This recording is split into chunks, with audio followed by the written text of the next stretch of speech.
union of countable collection of closed interval, the intersection of countable collection of closed interval, both A and B and neither A nor B.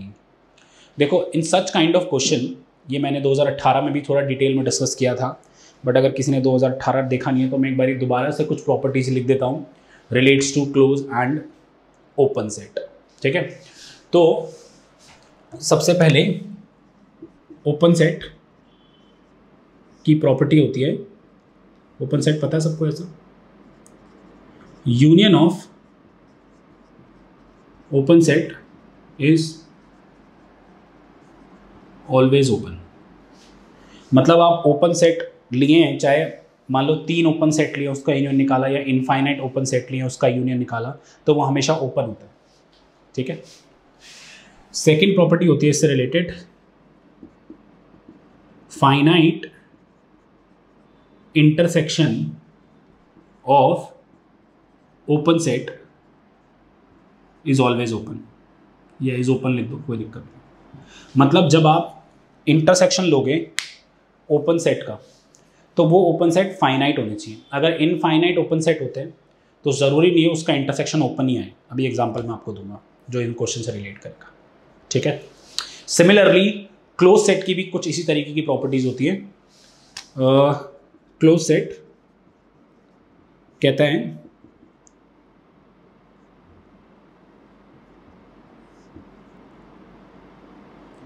Intersection of close set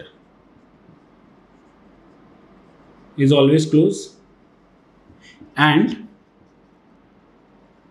finite union of closed set is always close।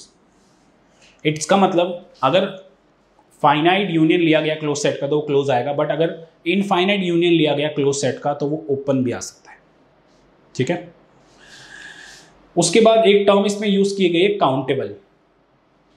Countable का basic मतलब ये होता है जहां पे आप लोग उस सेट की 1-to-1 मैपिंग कर सकते हैं नेचुरल नंबर के साथ। मतलब you can count it. Count मतलब ऐसा नहीं कि इन्फिनिटी तक जाएगा, मतलब फाइनाइट रहेगा। It can goes to infinity also, like this. Let us suppose, मान लो ऐसे लिख रहा हूँ 1 से 2 यूनियन 1 से 5, 2 से 5 यूनियन ओपन इंटरवल 6 से 9 यूनियन एंड सो ऑन। तो मतलब you can say this is countable. क्यों? द फर्स्ट वन 1 2 3 इस तरीके से यू मे काउंट, आप इसको काउंट कर सकते हो नेचुरल नंबर की फॉर्म में। तो जो इनफाइनाइट तक जाते हैं और इनफाइनाइट तक जाने के बाद यू मे काउंट इट। ठीक है, 1 2 3 4 5 एंड सो ऑन, इस तरीके से काउंट कर सकते हो, तो उसको हम बोलते हैं काउंटेबल। तो काउंटेबल मतलब इनफाइनाइट ही होता है, बट जब उसकी 1-to-1 नेचुरल नंबर के साथ मैपिंग की जा सके। ठीक है, ओके। तो हमें क्वेश्चन नंबर 17 में क्या बोला है यार? 17 में मुझे ये बोला है 0-1 can be expressed, 0-1 can be expressed। ठीक है, पहला ऑप्शन है the union of countable collection of close interval. Union of countable collection of close interval मतलब ये आ गया, and intersection of countable collection of close interval. आपको पता है इंटरसेक्शन चाहे क्लोज इंटरवल का फाइनाइट लो या इनफाइनाइट लो, इंटरसेक्शन क्लोज इंटरवल का फाइनाइट लो या इनफाइनाइट लो, वो क्लोज ही होता है। तो 0 ओपन इंटरवल को एक्सप्रेस करने के लिए क्लोज इंटरवल के इंटरसेक्शन तो कभी नहीं ले सकते, चाहे वो फाइनाइट हो इनफाइनाइट हो। तो इसलिए हम लोग बी ऑप्शन को तो ऑटोमेटिकली नेग्लेक्ट कर देते हैं। ठीक है, सिमिलरली दूसरा ऑप्शन है the union of countable collection of close interval. Yes, अगर यूनियन लिया जाए क्लोज सेट का तो वो क्लोज तब होता है जब जिन सेट का आप यूनियन ले रहे हो, जिन क्लोज सेट का आप यूनियन ले रहे हो, वो क्लोज सेट फाइनाइट है। मतलब 4 close set, 5 close set, 10 close set, तो वो क्लोज आएगा। बट अगर इनफाइनाइट क्लोज सेट का आप यूनियन ले रहे हो, इनफाइनाइट क्लोज सेट का अगर आप यूनियन ले रहे हो तो वो ओपन भी हो सकता है। देखो यहाँ पे श्योर शॉर्ट इसने ये नहीं लिखा, मतलब must be express, can be express.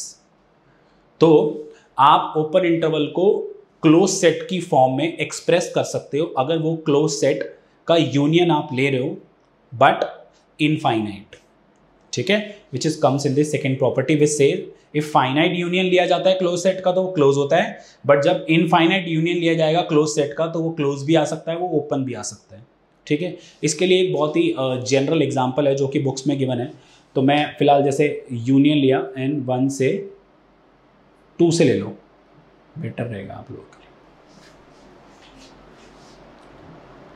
1/n and 1 - 1/n, ठीक है। आप इस क्लोज सेट को ज़रा एक बारी बढ़ाओ आगे, काउंटेबल है क्योंकि नेचुरल नंबर है 2 3 4 5 6, ऐसा कुछ है नेचुरल के लिए 1 ही पहले चाहिए, ऐसा भी ज़रूरी नहीं है। ओके, तो लेट अस सपोज 2 डालोगे तो 1/2 कॉमा 1 - 1/2 1/2, यूनियन 3 डालोगे 1/3 comma 1 - 1/3 2/3, until late us suppose infinity डाल लो 0 1। अब कुछ बच्चे कहेंगे कि सर अगर यूनियन लिया जाए तो क्लोज इंटरवल आ रहा है 0 1 की फॉर्म में। यार मैंने ना इन्फिनिटी पुट करके 0 1 जो मिला है, इन्फिनिटी वैसे भी अगर तुम्हें थोड़ा सा पता हो, अगर तुम्हें इन्फिनिटी के लिए थोड़ी सी जानकारी हो, तो जब इन्फिनिटी पुट करते हैं तो इन्फिनिटी हम लोग एग्जैक्टली नहीं बोलते, उसे अप्रोचेस टू बोलते हैं, ठीक है। तो अभी तो फिलहाल मैंने क्लोज इंटरवल लिख दिया, but limit x belongs to infinity मतलब I can not move after infinity but just before infinity. तो इट मीन्स अगर लिमिट पुट करके कोई भी आंसर आता है तो वो कभी भी एग्जैक्टली एग्जिस्ट नहीं करता, वो हमेशा आप ऐसे बोल सकते हो इस तरीके से एग्जिस्ट कर सकता है, ठीक है। तो अगर आप इन सब का यूनियन लोगे तो आई थिंक सबको पता होगा 0 पॉइंट समथिंग की फॉर्म में सारे आंसर आ रहे हैं, 0 पॉइंट समथिंग 0 पॉइंट समथिंग 0.67 ऐसे ऐसे ऐसे। तो इन सब का यूनियन 0 1 हो सकता है क्योंकि 0 1 के अंदर ये सब लाई करेंगे, ठीक है। तो इसलिए ओपन इंटरवल को हम लोग एक्सप्रेस कर सकते हैं union of countable collection of close interval, ठीक है, फाइन। वैसे ना मुझे पता है अभी तो तुम लोगों ने सीख लिया, बाकी नहीं DSC सेमेस्टर 1 में भी है सेट्स के बारे में अच्छी खासी क्या नाम है, close set, open set, compact set, मतलब बहुत सारी चीज़ें हैं। जो DU ग्रेजुएशन के बच्चे होंगे, DU वाले ग्रेजुएशन के बच्चे होंगे, उन्होंने ये चीज़ नहीं पढ़ी होगी, ठीक है। माइट भी लीनियर अलजेब्रा में थोड़ा बहुत पढ़ा भी हो, बट MME में तो ये ज़्यादा डिटेल में है ही नहीं, तो इसलिए आप लोगों ने नहीं पढ़ा होगा, आप लोगों के लिए काफ़ी ये नया है। बाकी बहुत डिटेल आप DSC सेमेस्टर 1 में पढ़ सकते हैं, ठीक है। तो आई होप सब बच्चों को ये बहुत अच्छे से क्लियर हो गया हो 17 वाला सवाल, ठीक है। बाकी मुझे पता है अब तो तुम इसको रट्टा मार के रखोगे, ठीक है, मार लो रट्टा, कोई दिक्कत नहीं। आगे ना the working is not important in the paper, but still थोड़ा बहुत मेरा बीइंग अ टीचर मेरा फर्ज था आपको समझाना, इसलिए मैंने आपको ये बताया, ठीक। सिमिलरली इसके बाद मैं 18 वाले सवाल पे मूव कर रहा हूँ। 18 वाला सवाल क्या कह रहा है ज़रा देखिए, the interval 0 1 close interval can be express as, अब नाउ क्लोज इंटरवल है, क्लोज इंटरवल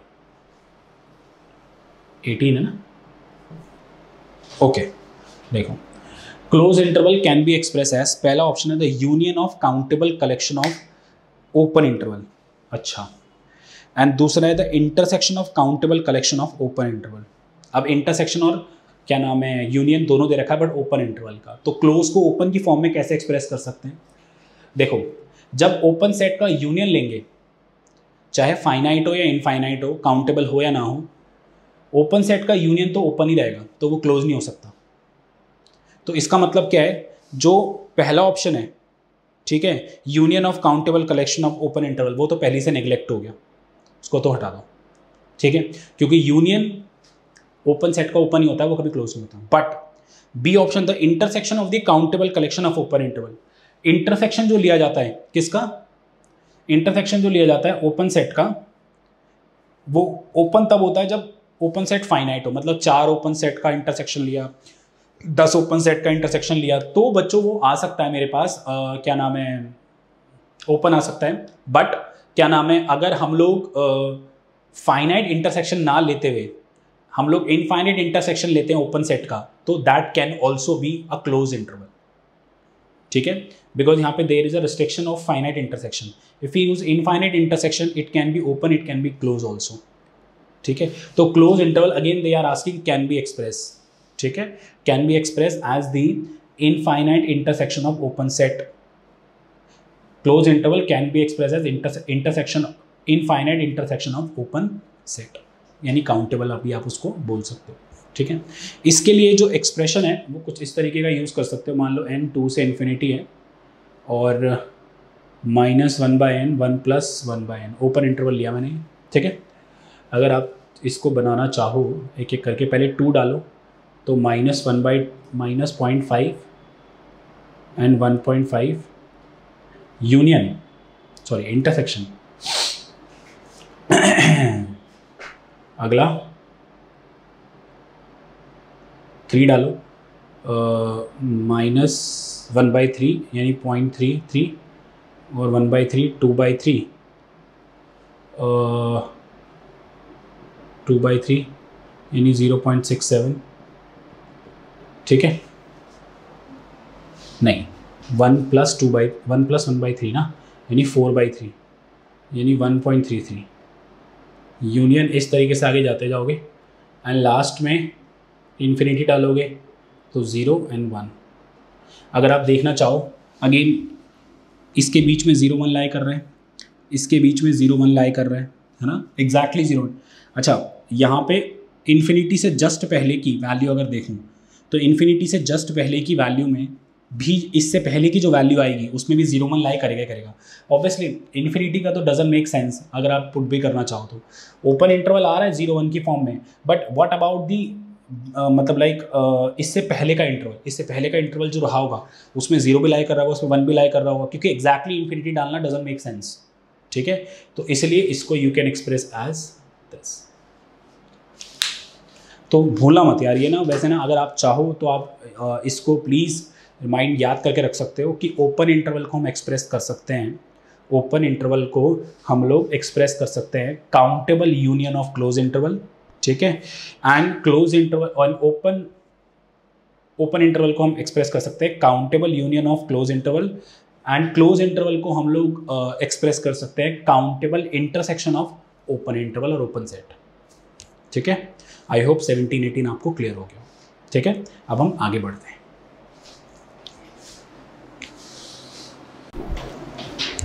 ओके आगे हम लोग मूव करेंगे क्वेश्चन नंबर 19 पे। अच्छा सवाल है ये, आई थिंक 2004-5 में भी एक बार ये आया हुआ है, बट वहाँ पर जब सब्जेक्टिव पेपर था तो वहाँ पर ये सब्जेक्टिव फॉर्म में आया था।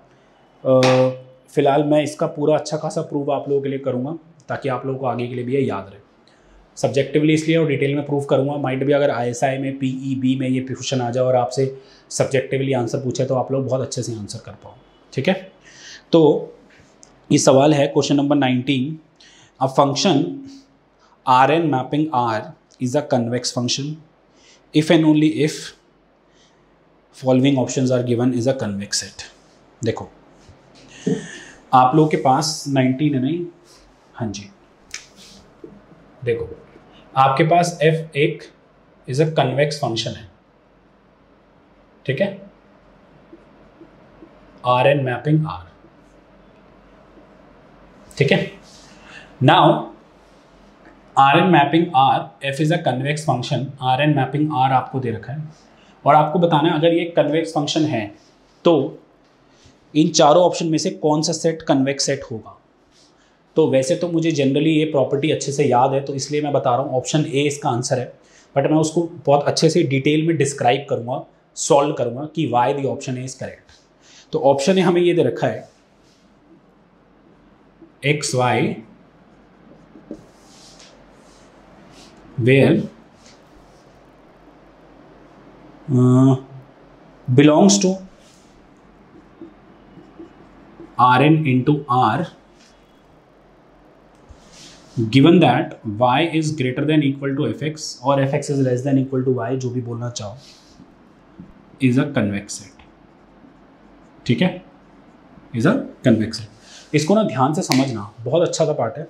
कुछ बच्चे ना इसको बहुत गलत इंटरप्रिटेशन फॉर्म में ले जाके इसको सॉल्व करते हैं और बहुत ही भयानक तरीके से अपने आप को समझाते हैं कि मैं जो कर रहा हूँ वो ठीक है, ठीक है, ऐसा नहीं है। देखो ध्यान से देखो Rn क्रॉस R, Rn मतलब यहाँ पर x is not a single value, x belongs to Rn, ठीक है, and y belongs to R basically. जैसे मैं ऐसे बोलता हूँ ना z is a function of x and y, या x एंड y ना लेके कुछ और लेता हूँ, late us suppose W1 and W2, ठीक है। तो W1 and W2 basically x की वैल्यू है, x belongs to R square, and y z जो है बेसिकली एक y की वैल्यू है, y belongs to simple r, जैसे z belongs to r। Function of more than one variables जो होते हैं ना, function of more than one variables हैं सारे के सारे, मान लो x1 x2 x3 xn till xn, अगर rn है तो उसको x से डिनोट कर दिया, you may write x belongs to rn, ठीक है। एंड उन मोर देन वन वेरिएबल्स की सारी एक एक करके वैल्यूज डाल के, जैसे सपोज करो z is a function of, या बेसिकली कुछ ऐसा दे रखा है, मैं आपके लिए और थोड़ा अच्छे से लिखता हूँ, y is a function of x1 x2 till xn, ठीक है, फाइन।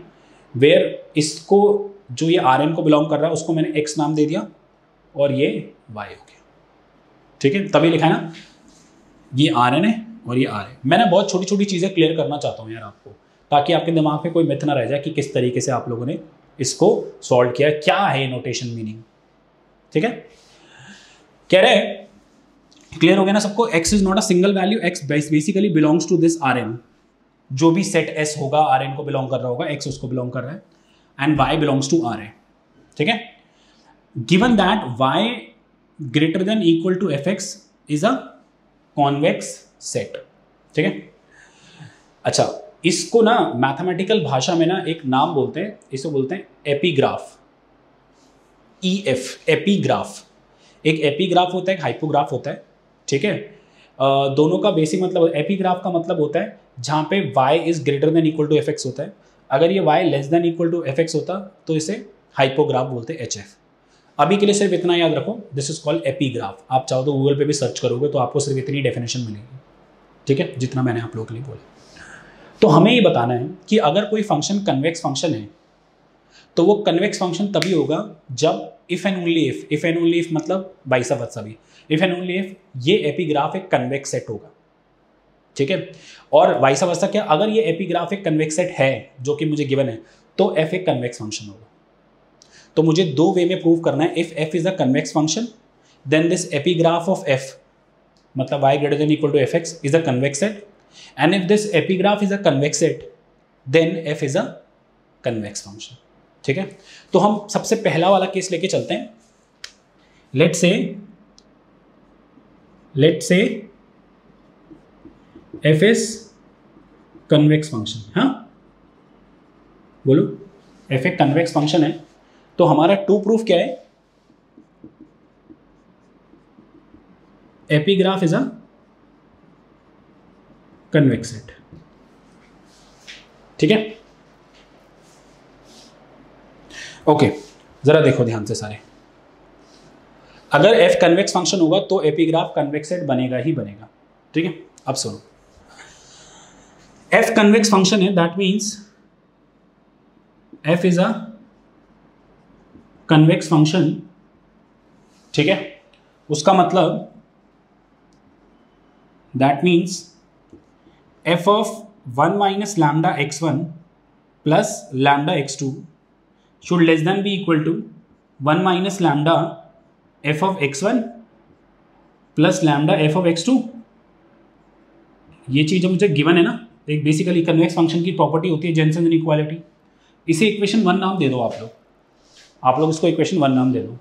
देखो ध्यान से, इसको इक्वेशन 1 नाम देने के बाद अब अगर मैं आगे बढ़ूँ, दूसरा कलर ले लूँ, चलो ब्लू ले लेता हूँ। ओके, अगर मैं आगे बढ़ूँ, अब लेटर सपोज मुझे प्रूफ करना है इसकी कन्वेक्सिटी की बेसिस पे ये एक कन्वेक्स सेट बनेगा। चलो दो केस लेता हूँ। लेटर सपोज कन्वेक्स सेट बनाने के लिए पहले दो पॉइंट्स लेने पड़ते हैं ना, जो कि सेट को बिलोंग करते हैं, फिर उनका लीनियर कॉम्बिनेशन भी अगर उसको बिलोंग करता है तो कन्वेक्स सेट कहते हैं। अगर नहीं पता तो यूट्यूब पे बहुत अच्छा खासा लेक्चर है मेरा कन्वेक्स सेट का, आप देख सकते हो, ठीक है। तो x1 y1 and x2 y2 later suppose belongs to epigraph f। अच्छा, यहाँ पर एक छोटी सी चीज़ मैं और लिख देता हूँ, जो मैंने x1 x2 लिए हैं, x1 भी Rn को बिलोंग कर रहा है और x2 भी Rn को बिलोंग कर रहा है, ठीक है ना, क्योंकि डोमेन पुट करते हैं ना बेसिकली हम लोग, और डोमेन बेसिकली Rn फॉर्म में और रेंज जो है वो ओनली R फॉर्म में एक सिग्नल नंबर है। x1 y1 x2 y2 belongs to epigraph f। अगर x1 y1 x2 y2 epigraph F को बिलोंग कर रहा है, what it means that y is greater than equal to fx1 as well as y is greater than equal to fx2. तो late us suppose x1 पे y1 आ रहा है, तो consider this as y1 and this as y2. बोला है ना यार, यहाँ देखो ना यार, अगर x, y एपीग्राफ f का पार्ट है तो y fx से बड़ा होगा. तो अगर x1 y1 और x2 y2 एपीग्राफ f का पार्ट है तो y1 भी बड़ा होगा fx1 से और y2 भी बड़ा होगा fx2 से. बड़ा सिंपल सा पार्ट है, ठीक है. कुछ बच्चे कहते हैं सर आपने अपने आप 2 पॉइंट ऐसे कैसे मान लिए एपीग्राफ f के लिए.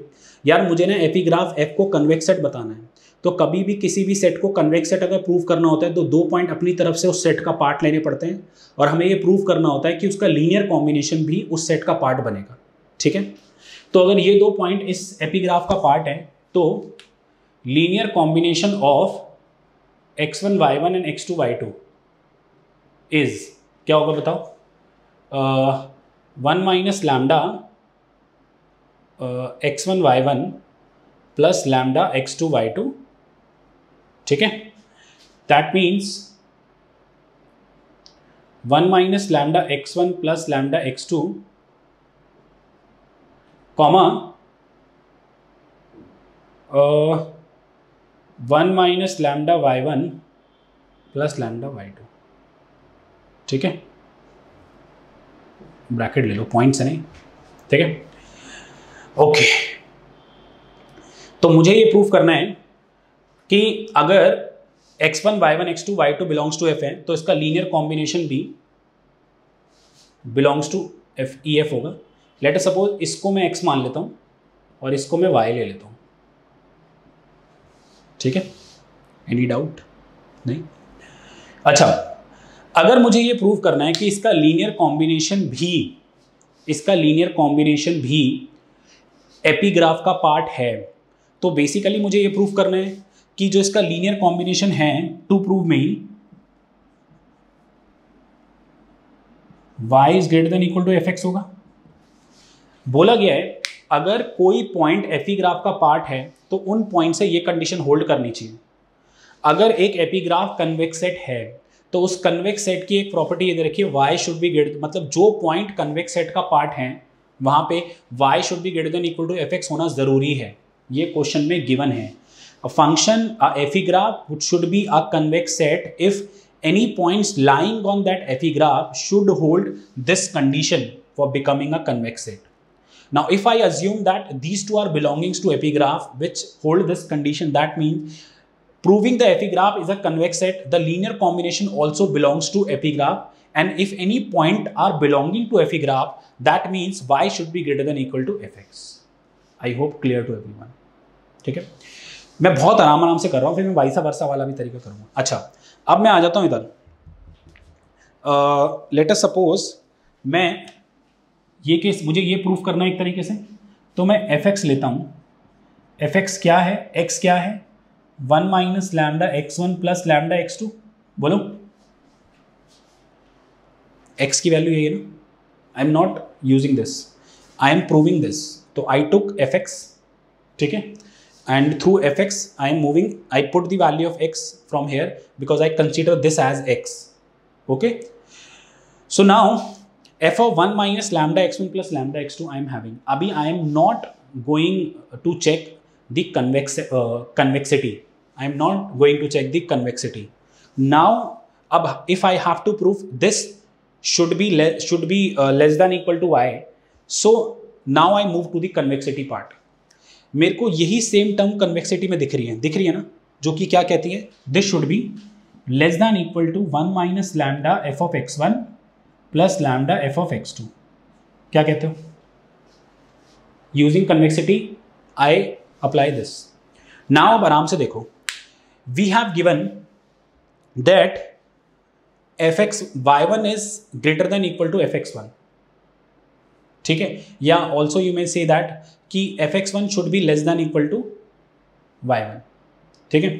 तो अगर मैं यहां पर fx1 की जगह y1 पुट करूंगा तो कुछ इस तरीके से चलेगा. 1 minus lambda y1 plus lambda y2। यार इनइक्वालिटी देखो ना, अगर fx1, ध्यान से सुनना, y1 की वैल्यू जो है वो fx1 से बड़ी है, ठीक है। तो अगर मैं यहां पर fx1 की जगह y1 पुट करूंगा, मतलब अगर मैं इससे बड़ी वैल्यू डालूंगा, अगर मान लो ये 4 है, 4 की जगह अगर मैं 6 डालता हूं, तो ये टर्म जो मैं डालूंगा यहाँ वैल्यू, ये वैल्यू इससे बड़ी हो जाएगी ना बेसिकली। ये बेसिक इनइक्वालिटी है ना, ये वैल्यू इससे छोटी है और ये वैल्यू y1 से भी छोटी है, तो ये वाली वैल्यू भी इससे छोटी कहलाएगी ना। यार कांस्टेंट डाल के देख लो ना यार, आ जाएगा, ज़्यादा कोई डिफिकल्ट नहीं है। इकोनॉमिक्स वाले बच्चों एमए की तैयारी कर रहे हो, this is very basic. Okay where I am now, I am coming here. Now we have 1 minus lambda y1 plus lambda y2। We consider 1 minus lambda y1 plus lambda y2 as y। So this is nothing but y. So fx is less than equal to y. Hence proved. Wanna proof कि function convex है तो epigraph convex set होगा। सो epigraph convex set बताने के लिए मैं एक बारी थोड़ा सा समराइज कर देता हूँ। मैंने 2 पॉइंट्स लिए जो एपीग्राफ को बिलोंग कर रहे हैं, कन्वेक्स सेट हैं, दोनों कन्वेक्स सेट का पार्ट हैं, तो बेसिकली ये हो गया। कन्वेक्स सेट तब बनेगा जब लीनियर कॉम्बिनेशन भी एपीग्राफ का पार्ट बनेगा। और एपीग्राफ के लिए एक कंडीशन और है कि y should be greater than equal to fx। इसको मैंने एक x मान लिया, इसे y मान लिया। मेरे को ये प्रूव करना था, मैंने fx से शुरुआत की, x की जगह मैंने लीनियर कॉम्बिनेशन वाला पार्ट डाला। ऐसी चीज़ मुझे कन्वेक्सिटी में नज़र आई तो मैंने उसकी इनइक्वालिटी यूज़ की। फिर fx1 greater than equal to y1 है, तो इसलिए हमारे y1 y2 डाला, ये y हो गया, हेंस प्रूव। अब इसके बाद इसका वाइसा वैसा भी प्रूव करते हैं, क्योंकि इफ एंड ओनली इफ बोले।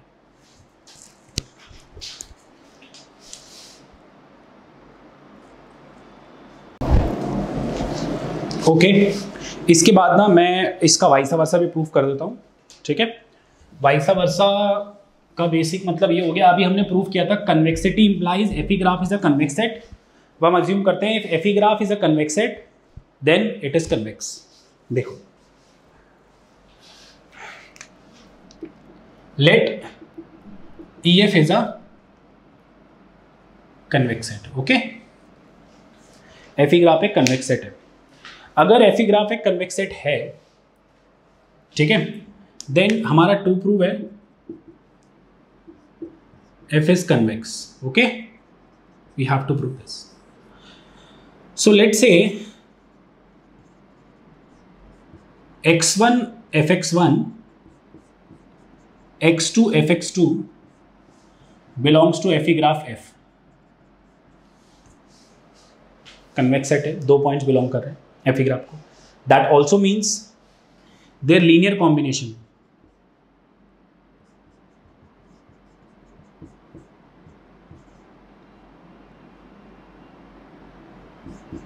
also belongs to epigraph F। बोलो, लीनियर कॉम्बिनेशन होगा 1 minus lambda x1 fx1 plus lambda this is a given condition because we assume that epigraph is a convex set. That means 1 minus lambda x1 plus lambda x2 comma 1 minus lambda fx1 plus lambda fx2 belongs to एफीग्राफ। Now if these two values are belonging to एफीग्राफ set, then what it means, let us suppose अगर ये x है और ये अगर y है, तो क्या condition है एफीग्राफ की, fx should be less than equal to y ना। तो what is fx? x is 1 minus lambda x1 plus lambda x2 and what is y? 1 minus lambda f of x1 plus lambda f of x2। क्या दिखा रहा है? This condition means what, f is a convex function, ठीक है। I hope सब बच्चों को बहुत अच्छे से क्लियर हो गया, ठीक है। पता है इसका उल्टा भी हो सकता है कि अगर फंक्शन कनकेव है तो हाइपोग्राफ इज अ कन्वेक्स सेट। हाइपोग्राफ में क्या होगा, लेस देन की जगह क्या आएगा, यहाँ ग्रेटर देन आ जाएगा। तो मैंने देखो ये करा दिया है, कनकेव वाला आप लोग खुद कर सकते हो। If f is a concave function and hypograph, यानी f x should be greater than equal to y is a convex set. ऐसा नहीं कॉन्केव सेट, कन्वेक्स सेट ही होता है। कुछ खतरनाक सा बना लो तुम लोग, ठीक है। चलिए जी आगे बढ़े। आई होप आपको सवाल अच्छे से क्लियर हो गया होगा। लिख लेना प्रूफ कभी भी किसी भी सब्जेक्टिव पेपर में, अगर स्पेशली ISI में अगर पूछ लिया और DSC में पूछेगा तो आपने याद ही कर लिया, ठीक है। ओके, तो मैं अब इसके बाद मूव कर रहा हूँ क्वेश्चन नंबर 20 पे, ठीक है। कह रहा है a function Rn mapping R is a quasi-convex function if and only if xy belongs to Rn cross R greater than y greater than equal to fx is a convex set. X belongs to Rn, y greater than equal to fx is a convex set for every y belongs to R. xy belongs to Rn cross R, y less than equal to fx is a convex set.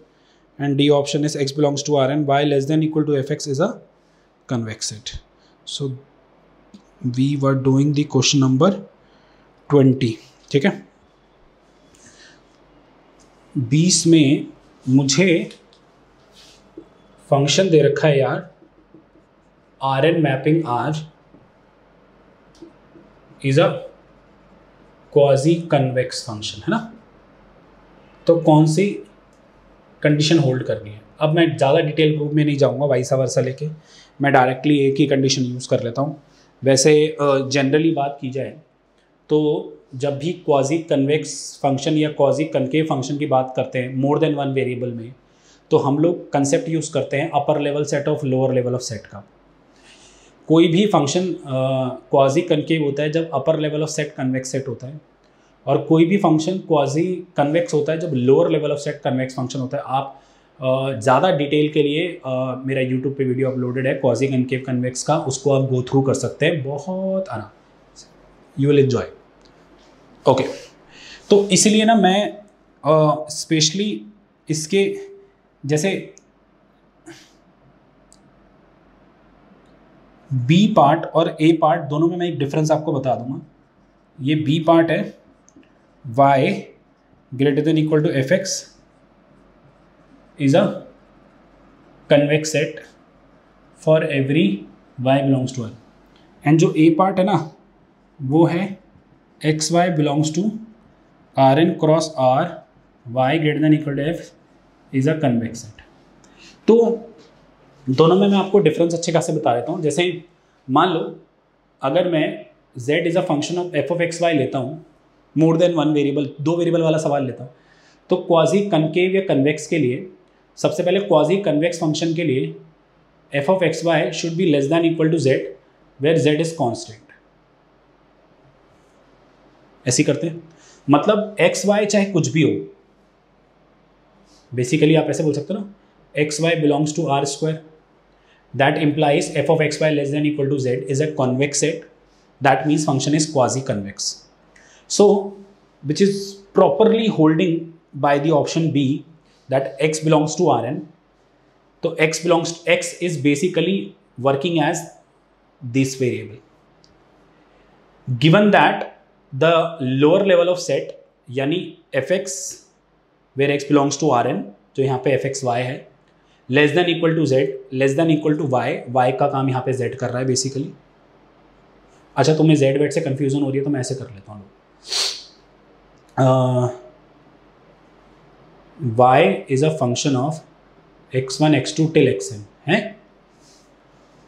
अगर quasi convex बताना है तो f of x1 x2 till xn is less than equal to y, lower level of set is convex set ना, where x1 x2 xn कुछ भी हो सकता है, Rn को बिलोंग कर रहे हैं, and y belongs to real number, y एक कांस्टेंट लिया जाएगा, ठीक है ना, जो कि इसको होल्ड कर रहा है बी ऑप्शन।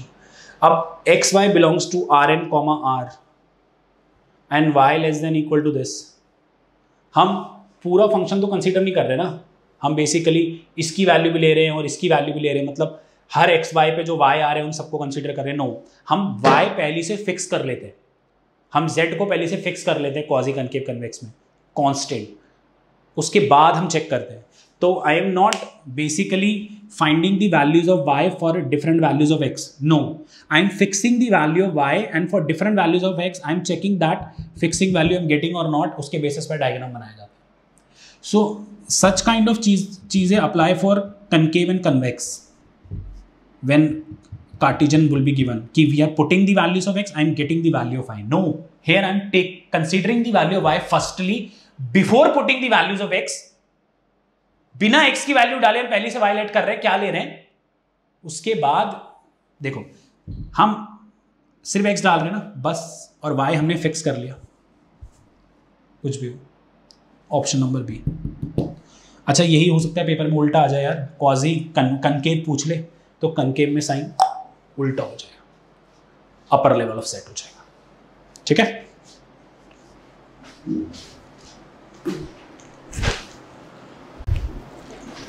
ओके, इसके बाद हम लोग मूव कर रहे हैं क्वेश्चन नंबर 21 पे। देखिए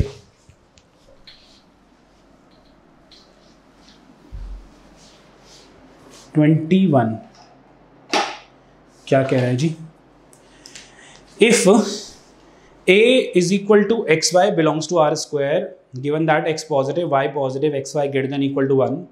B equal to xy belongs to R square, given that x negative, y positive, xy less than equal to -1. And C is equal to A plus B, given that A belongs to A, B belongs to B. What are the following option can be correct? So 21, option A is xy belongs to R square, x positive, y positive, x y greater than equal to 1। अगर I think सब बच्चों को पता हो तो this should be a rectangular hyperbola in the first quadrant only and the upper part would be shaded, ठीक है। Similarly when it comes to be, x y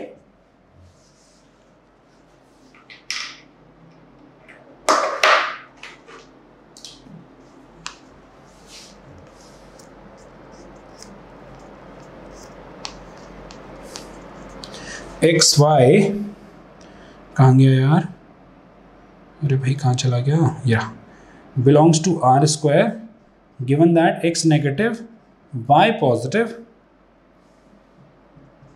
x y less than equal to -1, ठीक है। इसका diagram हो जाएगा ये वाला है, थर्ड फर्स्ट सेकंड और फोर्थ क्वाड्रेंट में आएगा, but due to the y should be positive तो सिर्फ ये वाला रहेगा और एक्स नेगेटिव। सी आपको क्या बोला हुआ है,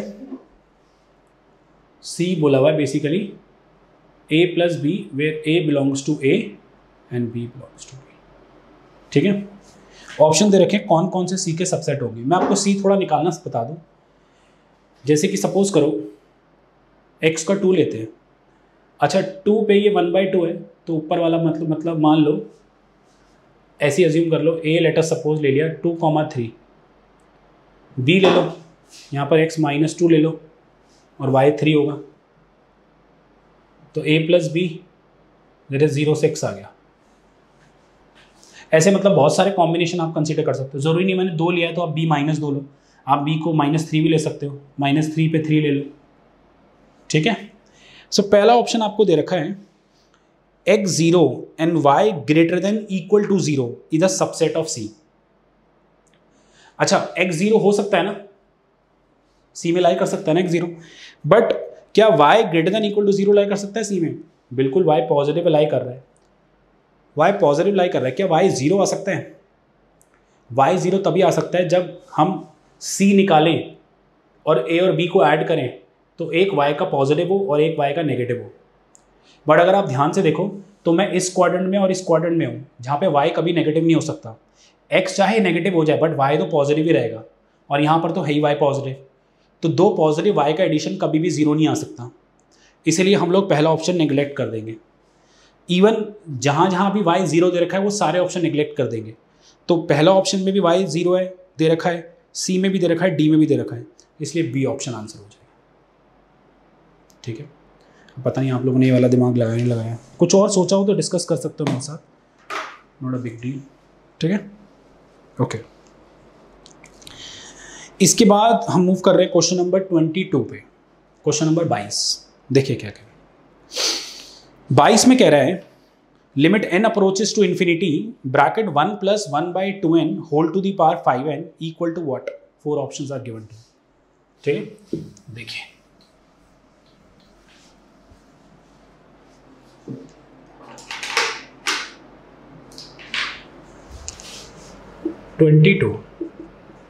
limit n approaches to infinity 1 + 1/2n 5n।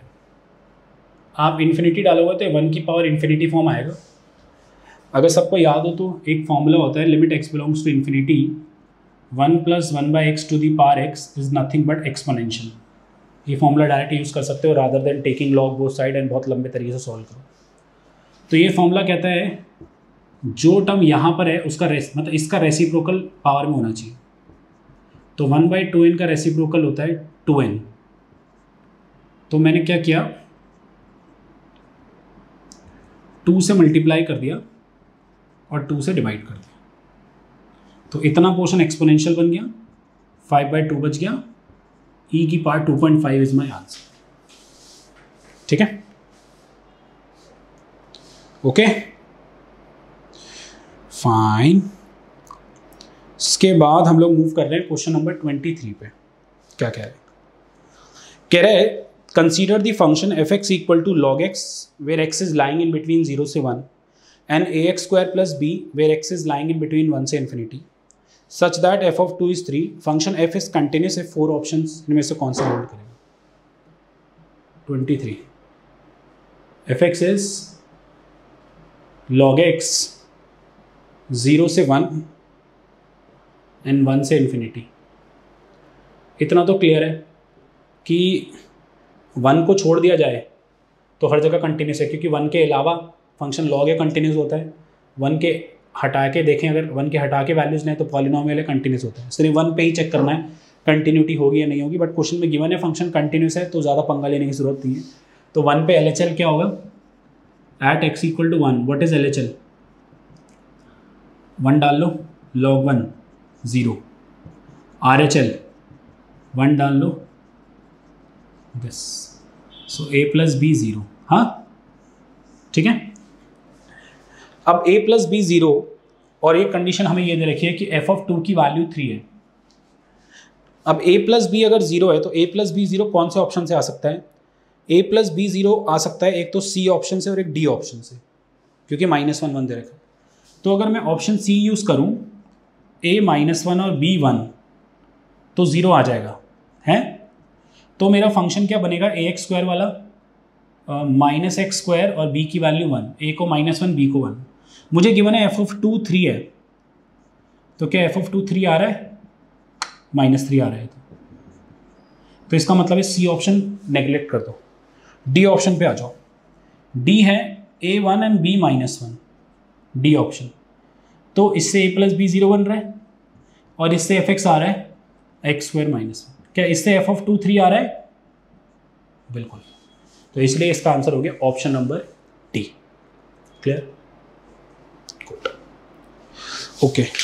इसके बाद हम लोग मूव करेंगे क्वेश्चन नंबर 24 पे। क्वेश्चन नंबर 24 करेंगे यार। रीड करूं देखो कह रहे हैं if a and b are n into n matrices such that a plus b equal to ab then ab equal to ba, ab not equal to ba, b equal to a inverse and b equal to at। सो पहले दो option पे अगर focus करते हुए चलें ठीक है उसके बाद फिर बाकी पे भी कर लेंगे क्या टेंशन है।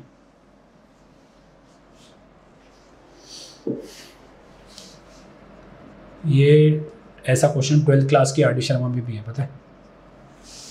RD शर्मा कहाँ याद होगी कितना लंबा टाइम हो गया ना 12वीं को। सही बात है पिछले जन्म में की थी 12वीं तुम लोगों ने। क्या करोगे बच्चों हैं इतनी भी मैथ्स डिफ़िकल्ट नहीं है तुम लोगों ने बना रखी है। देखो मैंने क्या किया ए बी चाहिए और बी ए भी चाहिए तो एक एक करके कर लेते हैं। Multiply b in left hand side, basically multiply b both side कर लो पहले, ठीक है, but in left hand side. Left hand side मतलब लेफ्ट में दोनों जगह, ठीक है। So b a plus b square, ठीक है, एंड बी ए बी, ठीक है। बी स्क्वायर इधर ही रखो, b a b minus b a, तो b square equal to b a common लोगे तो बी माइनस आई बच जाएगा, ठीक है। Similarly multiply b both side but now in right hand side, ठीक है। A plus b b a b into b, ठीक है। So a b plus b square a b square, ठीक है। इसके बाद b square a b square minus a b square a b common लोगे b minus I, है ना। इसको फर्स्ट और सेकंड दे दो, फर्स्ट एंड सेकंड में इक्वेट कर लें, b a b minus I equal to a b minus I, that indicates b a equal to a b, ठीक है। दो ऑप्शन भी लिख सकते हो, मतलब आप चाहो तो शिफ्ट भी कर सकते हो कि मतलब आप प्रॉपर ऐसे भी कर सकते हो कि b a b minus I and a b, क्योंकि हो सकता है एक दूसरा ऑप्शन भी हो। So b a minus a b and b minus I equal to 0, that means b a equal to a b होगा और बी इक्वल टू आई होगा, ठीक है। तो बी इक्वल टू आई होता तो वो भी मान सकते थे ऑप्शन, तो फिलहाल अभी option number A is correct, okay. आगे बढ़े, ओके गाइस। 25 क्या कह रहा है देखिए, कह रहा है B is in n into n real matrix and BT is the transpose of B, then BTB negative positives definiteness पूछिए। तो n into n मैट्रिक्स है, ठीक है। तो कोई भी एक 2x2 का एग्जाम्पल लेके कर लो। लेट अस सपोज ये ले लो, व्हाट इज BT, BTB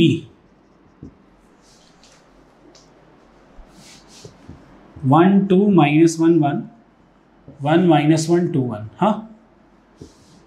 तो 1 4 5 -1 और 2 1 -1 और 2 1 1 और 1 2, ठीक है। क्या क्या ऑप्शन दे रखे हैं, डेफिनेटनेस चेक करनी है तो पहले इसका डिटर्मिनेंट निकालो, कितना आ रहा है। हेशियन डिटर्मिनेंट है ये, तो 9 आ रहा है, नॉट इक्वल टू 0, ठीक है। तो ये आपके पास पॉजिटिव आ रहा है, ठीक है। तो पॉजिटिव डेफिनेटनेस अकर कर सकती है, ठीक है। So positive definiteness basically Hessian determinant यहाँ पे पॉजिटिव आ रहा है, ठीक है।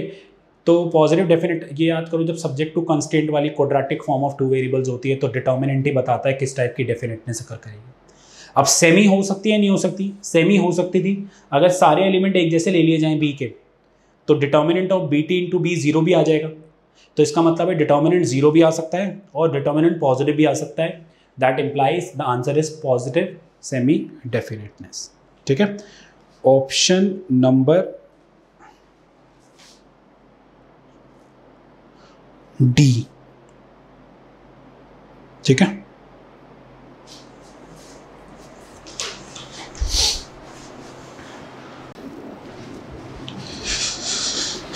ओके, इसके बाद हम मूव कर रहे हैं क्वेश्चन नंबर 26 पे।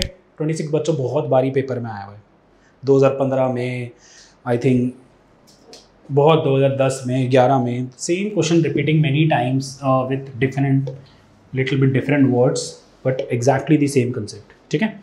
आज डिस्कस कर रहा हूँ, दोबारा नहीं करूँगा कभी, ठीक है। Consider a twice differentiable function R mapping R and A belongs to R such that A is less than B, f of A, f of B 0, d square fx plus dfx minus 1 equal to 0 for every x belongs to AB. Then what happen between AB? Okay. देखो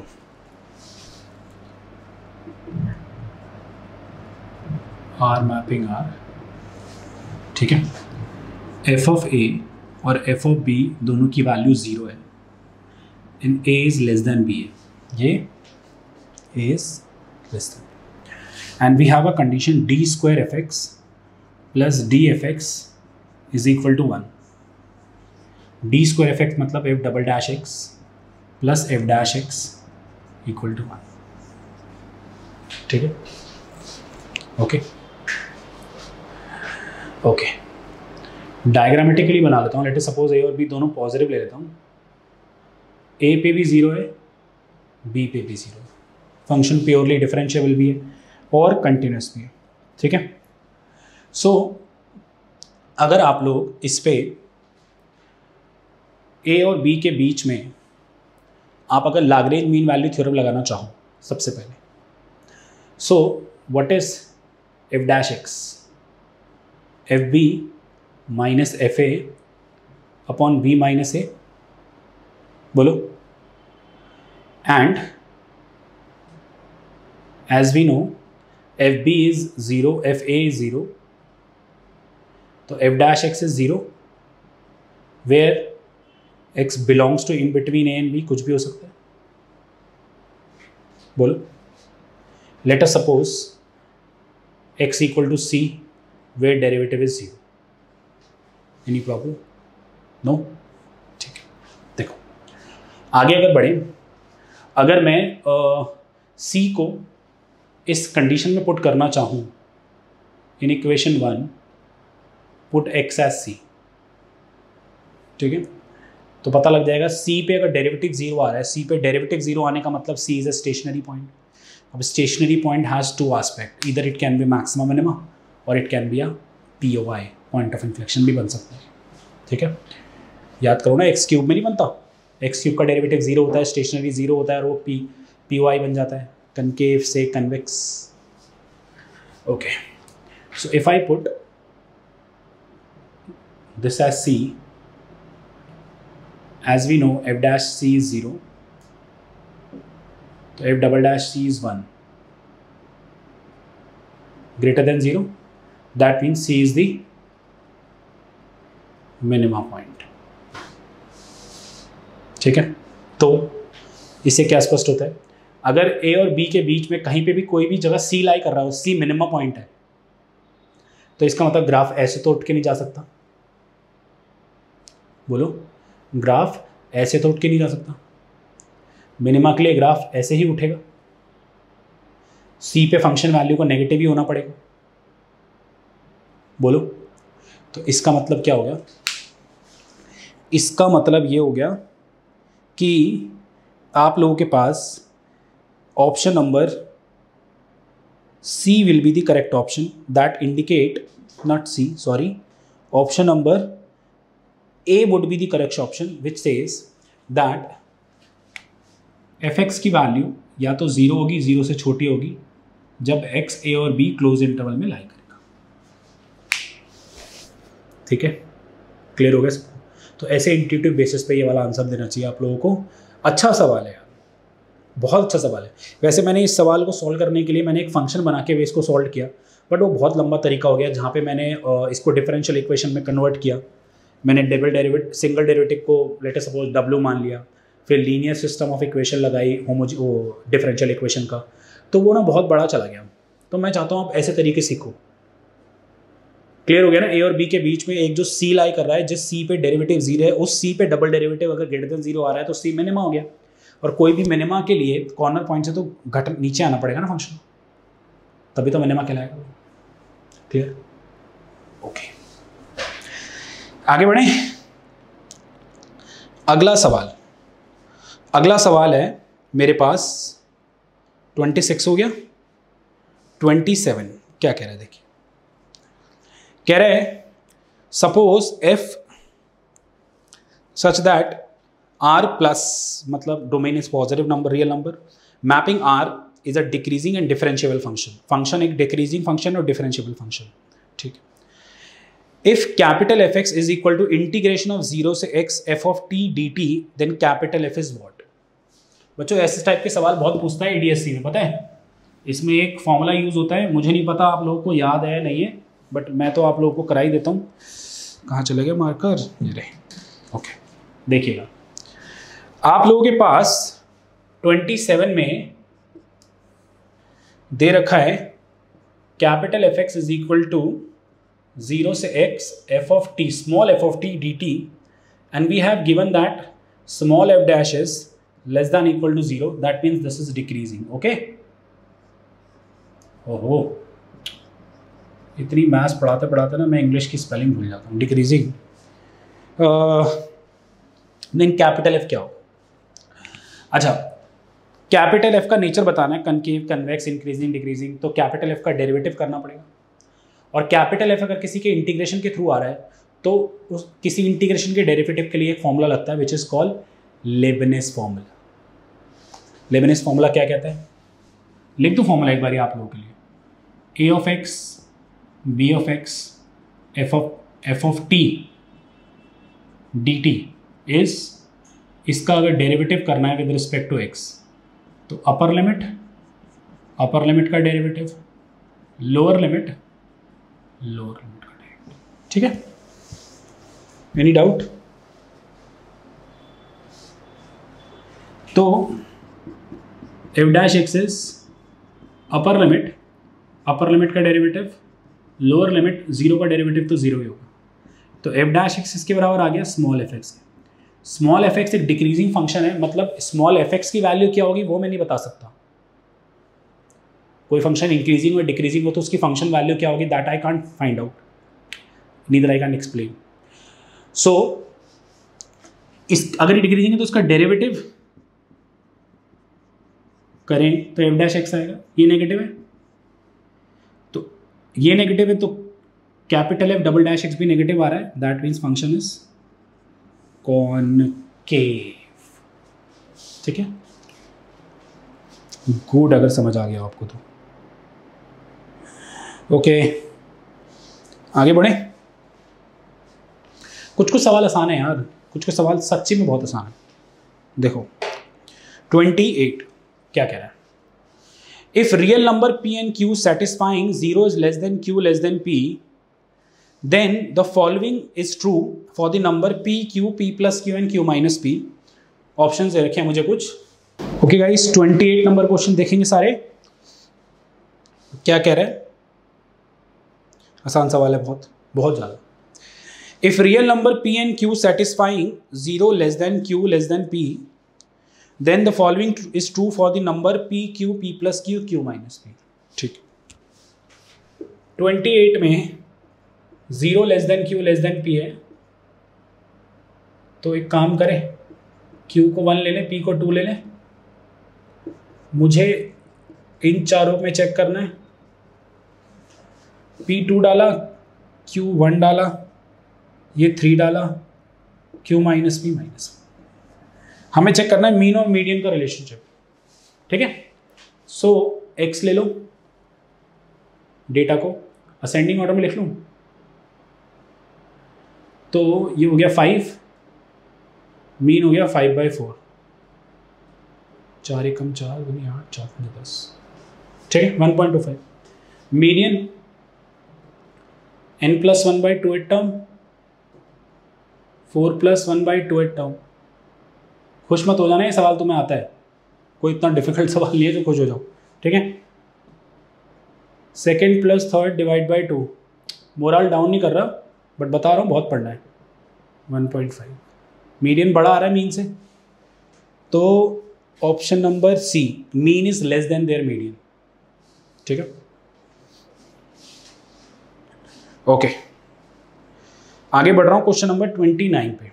देखो क्या कह रहे हैं, 29 में कह रहे हैं, if a binomial random variable x has a expectation 7 and the variance is 2.1, then the probability that x is equal to 11. ठीक है,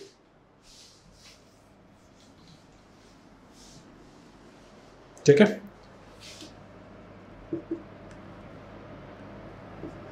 Expectation of x has 7, variance of x has 2.1 and probability x equal to 11. वो तो तभी निकलेगा जब NPQ होगा. जब NPQ तुम्हारे पास होगा तभी कैलकुलेट होगा.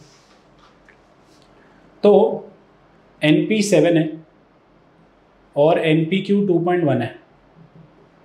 7Q equal to 2.1, Q is 0.3. बहुत आसान है यार. 0.7 NP 7 है, P को 0.7 डालो, N 10 आ गया. प्रोबेबिलिटी x इक्वल टू 11 निकालना है. एक सेकेंड,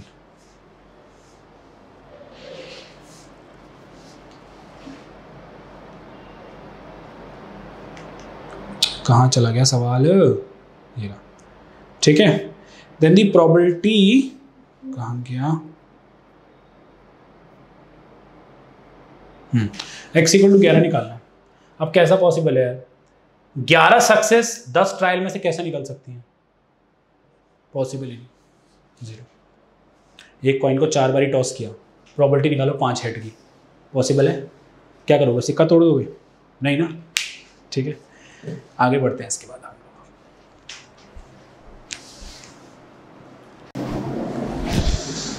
ओके गाइस, आगे बढ़ते हैं. इसको रब कर दूं. क्वेश्चन नंबर 30 देखिएगा क्या कह रहा है.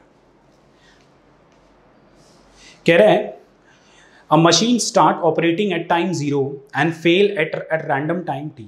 0 टाइम पे मशीन शुरू होती है और किसी भी रैंडम टाइम t पे फेल हो जाती है. The distribution of t has a density f of t which is 1/3 e to the power minus t/3 for t greater than 0. The machine will not be monitored until t equal to 2. The expected time of discovery of the machine failure is what? देखो मैं आपको समझाता हूँ सीधा सवाल. आपके पास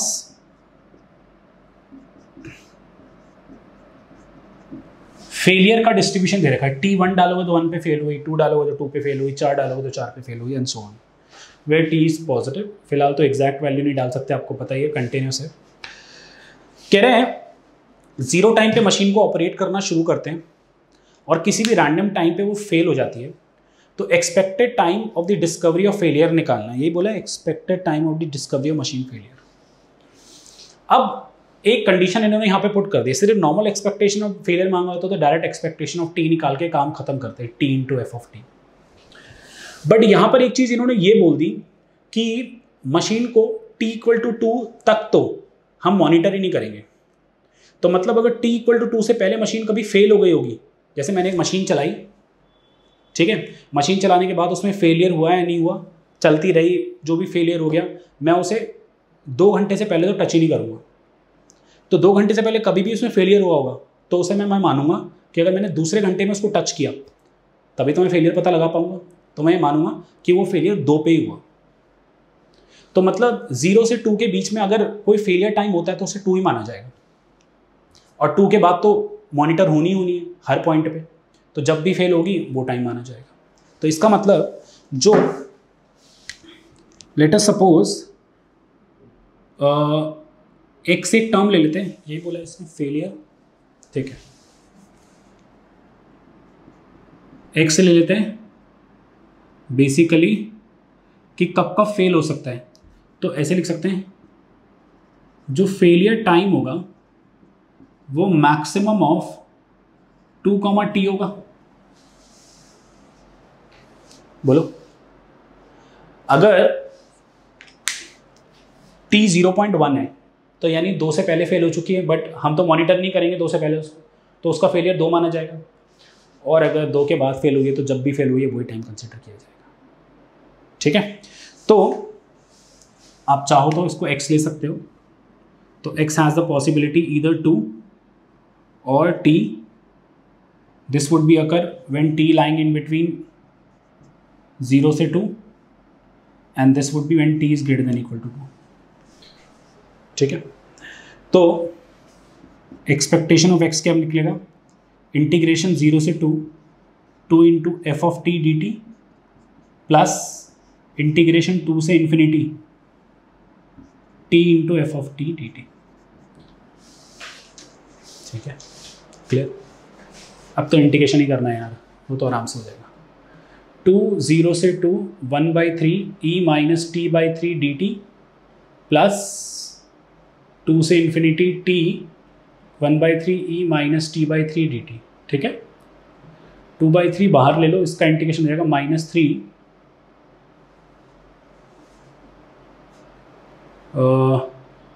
e to the power minus t by 3 0 से 2।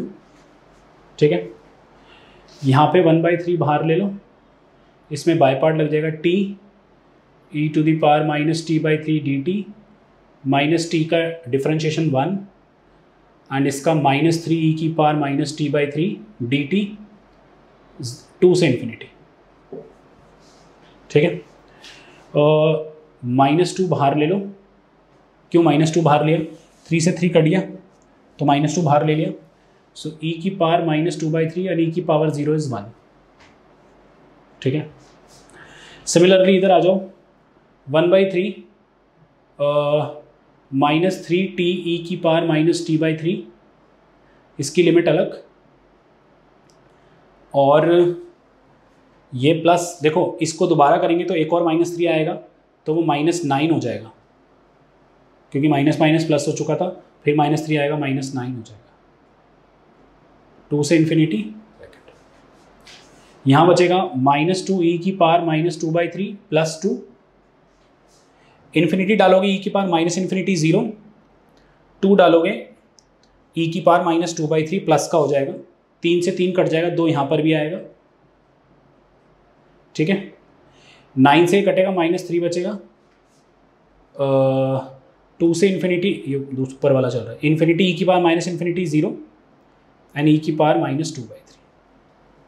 ठीक है, तो ये वाली कैंसिल, 2 प्लस 3 e की पावर -2/3 इज द आंसर। मैं तो बड़ी आराम से कर रहा हूँ, बट पेपर में फर हाथ चलना चाहिए। ठीक है, ओके फाइन, तो option number C is the correct option. ठीक है, moving to the question number 31, क्या कह रहा है जरा देखिए। An insuree has an insurance policy against a random loss x belongs to 0 से 1. If loss x occur, then the insurer pays x minus c to the insuree, who bears the remaining loss c belongs to 0 से 1.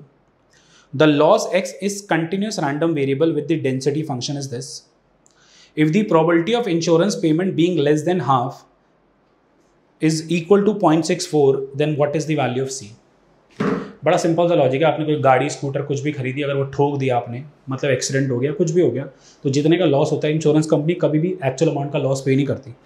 20,000 का नुकसान हुआ तो insurance company 15 दे देगी, 16 दे देगी, 17 दे देगी, मतलब एग्जैक्ट अमाउंट तो भूल ही जाओ, कभी मिलेगा। ठीक है, सब कुछ लिखा होता है बॉन्ड में। ओके, तो यहाँ पे मुझे एक क्वेश्चन नंबर कौन सा है, 31 में मुझे एक लॉस का डिस्ट्रीब्यूशन दे रखा है, 2x 0 0 से 1 अदरवाइज 0। जो इंश्योरेंस कंपनी पे कर रही है x minus c paid by insurer, मतलब जो इंश्योरेंस कंपनी है। ठीक है, अगर x का लॉस होता है तो x माइनस सी इंश्योरेंस कंपनी पे करती है, और जो रिमेनिंग सी मान लो 10,000 का लॉस हुआ, ठीक है, सी 10,000 माइनस सी इंश्योरेंस कंपनी पे करती है, और जो सी है वो जो इंश्योरी होता है, मतलब जो कस्टमर होता है, वो बियर करेगा। हमें प्रोबेबिलिटी निकालनी है that insurance payment being less than half. तो इंश्योरेंस पेमेंट कितनी जानी है, x minus c is less than half. ठीक है, यानी probability x is less than c plus half. Okay, x का डिस्ट्रीब्यूशन मुझे दे रखा है, तो 0 से c plus half 2x dx, अरे यार c की वैल्यू 0 पॉइंट समथिंग ही होगी ना, क्योंकि x बिलोंग्स टू 0 से 1 है, दैट्स वाई। तो इज इक्वल टू ये कितना दे रखा है मुझे 0.64।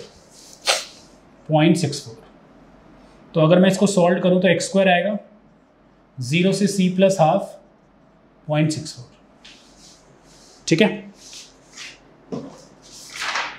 तो अगर मैं इसको सॉल्व करूं तो c प्लस हाफ का square is equal to 0.64।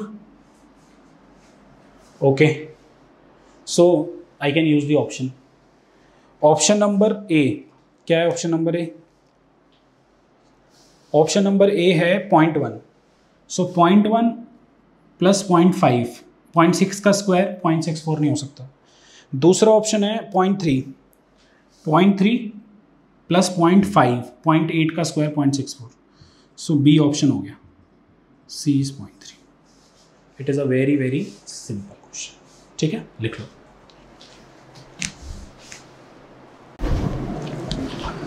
Okay guys, 32 पे मूव कर रहा हूँ। देखो क्या कह रहा है, कह रहा है a tour operator has a bus that can accommodate 20 tourist, full stop. The operator knows that the tourist may not show up, so he sells 21 tickets. 20 लोगों को बिठाने की जगह बस में, बट 21 टिकट बेच देता है, इस एक्सपेक्टेशन के साथ कि कोई अपनी टिकट दिखाएगा ही नहीं जब बस में जाएगा तो। Tourist may not show up, so he sell 21 tickets. The probability that an individual tourist will not show up is 0.02, independent of all other tourists. Each ticket costs ₹50 and non-refundable if a tourist fails to show up. If a tourist show up and seat is not available, the tour operator has to pay 100 to the tourist. ठीक है। The expected revenue of the tour operator, सारे possible cases होते हैं, ठीक है। Expected revenue उसकी क्या हो सकती है?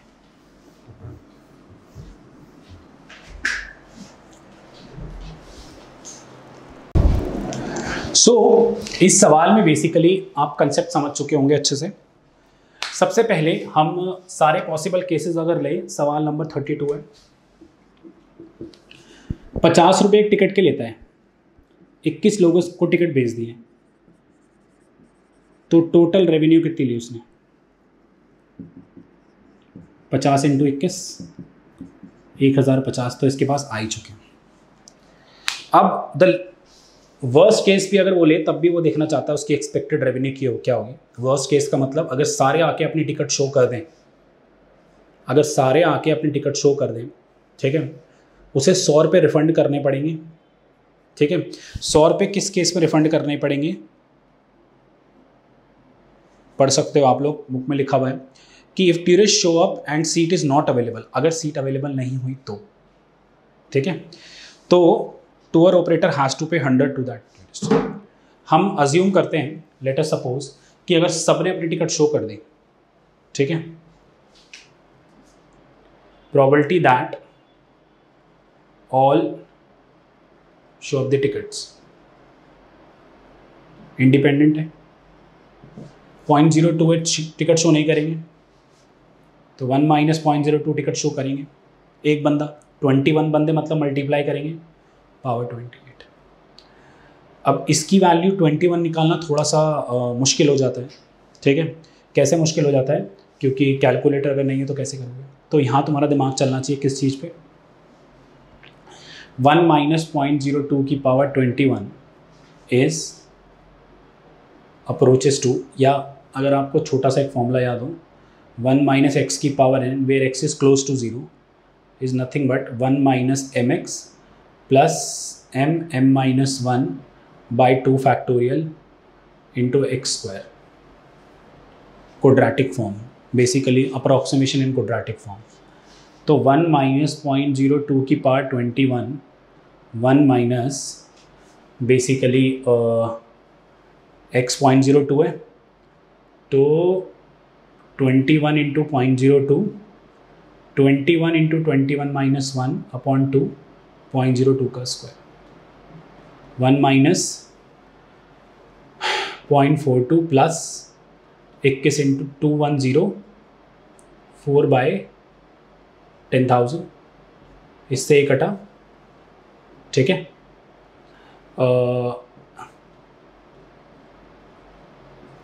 84/1000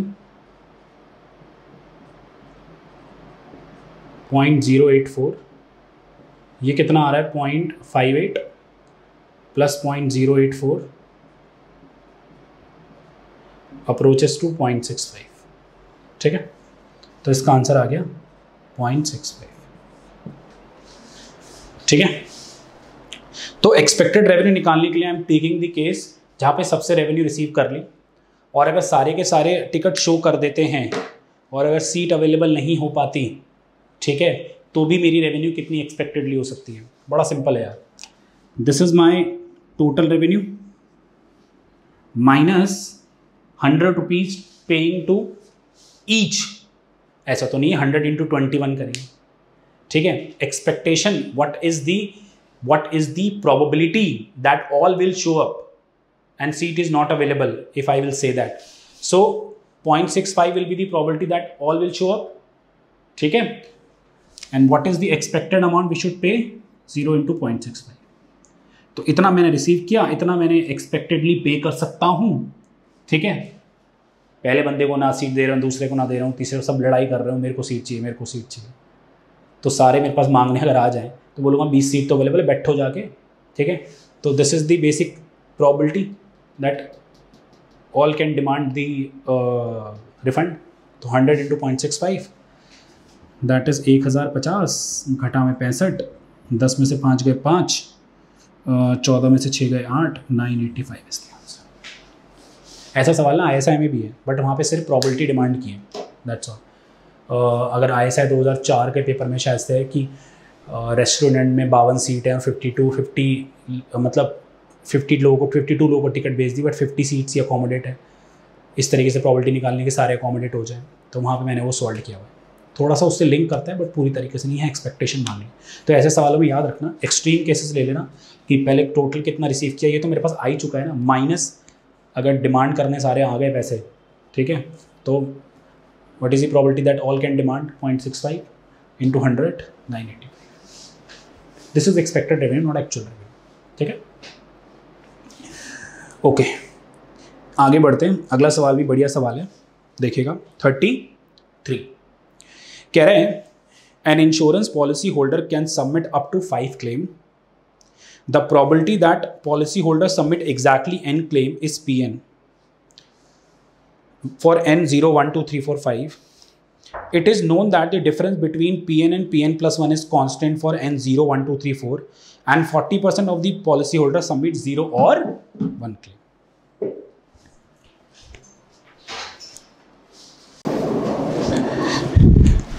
ठीक है, क्वेश्चन तो पढ़ लिया है सबने अच्छे से। देखो आसान सवाल है, थोड़ा सा घुमाया हुआ है। चलो रेड मार्कर यूज करते हैं। कह रहा है 33, 5 क्लेम से ज़्यादा बंदा नहीं दे सकता, प्रोबेबिलिटी दे रखी है एग्जैक्टली n क्लेम सबमिट करने की ये, और n की पॉसिबिलिटी या तो एक भी क्लेम नहीं आएगा, एक आएगा, 2 आएगा, 3 आएंगे, 4 आएंगे, 5 आएंगे। It is known that the difference between Pn and Pn+1 is constant, ठीक है। तो यानी Pn+1 is nothing but Pn plus some constant. भाई ऑब्वियसली मान लो n+1 पे जितने क्लेम आएंगे उसकी प्रोबेबिलिटी वो n क्लेम से तो ज़्यादा ही होगी ना। 4 क्लेम आए, 5 क्लेम आए, 4 क्लेम का अमाउंट ज़्यादा होगा, 5 का ज़्यादा होगा, ऑब्वियसली 5 का ज़्यादा होगा, है ना भाई। मैं 3 क्लेम लेके गया पहले, फिर मैं चौथा क्लेम भी लेके जा रहा हूँ, तो बढ़ जाएंगे ना। Okay 40% of the claim submit 0 और 1 क्लेम, तो probability of 0 plus probability of 1 equal to 0.4। ये मुझे कुछ कंडीशन दे रखी है, ठीक है। अब इसके बेसिस पे मुझे कैलकुलेट करना है what is the probability of submit दी 4 और 5 क्लेम। मुझे निकालना है P4 plus P5 question mark, ठीक है।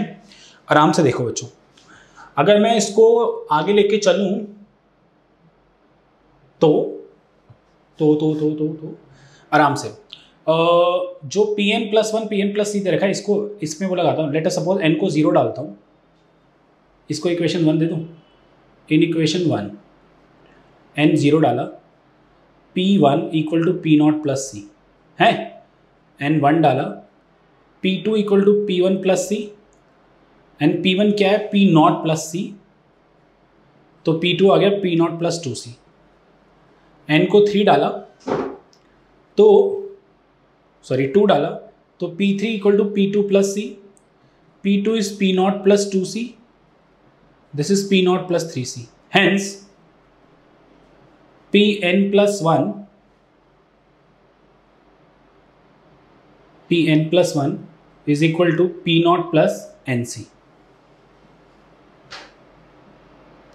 अच्छा 3 है ना, तो या ये रिलेशन बना लो, Pn is equal to P0 plus NC, है ना, जैसे P2 P0 प्लस 2C आ रहा है, P3 P0 प्लस 3C आ रहा है, इस तरीके से, ठीक है। अच्छा, these all are the possibility probability and these are the random variable, discrete है ये, ठीक है। तो आई होप सबको क्लियर हो।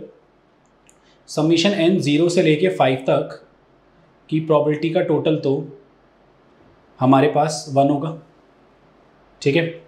तो n 0 से 5, Pn को क्या लिख सकते हैं, P0 plus NC equal to 1 है।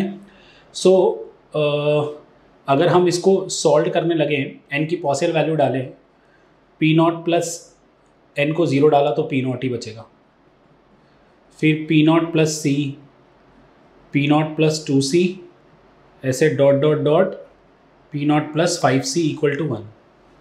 तो P0 6 टाइम प्लस हो रहा है तो 6 P0, और C 2 5C, 1 2 2 1 3 3 और 3 6 6 4 10 10 5 15 15C equal to 1. I have this equation. I have another equation with me, that is P0 plus P1 is 0.4, and as we know P1 is nothing but P0 plus C. So if I put P0 plus C here, so this would be 2 P0 plus C equal to 0.4. This and this, ठीक है। Now I can solve these two equation and उससे मैं P0 और C निकाल सकता हूँ। तो मैं ये वाला पार्ट रब कर दूँ, देखो कहाँ गया यार, 6 P0 plus 15C equal to 1 and 2 P0 plus C equal to 0.4। Okay, 15 से मल्टीप्लाई कर लो 15 से, 15 टू ज़ा 30 P0, 15C, ये 6, ठीक है, 60/10 6, माइनस माइनस माइनस ये कट गया, -24 P0 equal to -5, so P0 आ गया 5/24, ठीक है। तो इसको सेकेंड इक्वेशन में पुट कर दो, 5/24 C इज इक्वल टू 0.4, तो ये हो गया 10/24 plus C equal to 0.4, C is 0.4, 4/10, 4/10 मतलब 2/5, माइनस 10/24 इज 2 5 ज़ा 10 12, तो 60 एलसीएम आ जाएगा, 24 माइनस 25, C इज -1/60, ठीक है। हमें निकालना है P4 प्लस P5। अगर मैं P4 को देखूं तो P4 को मैं क्या लिख सकता हूं, P0 plus, as we know Pn is P0 plus NC ना, P0 plus 4C and this is P0 plus 5C, overall 2P0 plus 9C। P0 कितना है 5/24 और ये कितना है -1/60, 12, 5/12, 3 से कट जाएगा, 3/20, क्या एलसीएम ले लूँ, 60 एलसीएम ले लूँ, 12 5 5 25, 20 दिया, 3 दिया 9, 25 में से 9 गए, 16/60, ठीक है, 16/60। आंसर क्या है मेरे पास, 2 8 16 15 नहीं 30, 2 4 ज़ा 8 15, 15 0.15 2 30 0.26 ऑप्शन नंबर सी। थोड़ा सा अच्छा सवाल था, थोड़ा सा लेंदी था, बट आई होप आप सबको क्लियर हो गया। ऐसा क्वेश्चन दोबारा रिपीट हो जाएगा बच्चों, तो टेंशन लेने की ज़रूरत नहीं है, ठीक है। इसके बाद अब आगे बढ़ते हैं।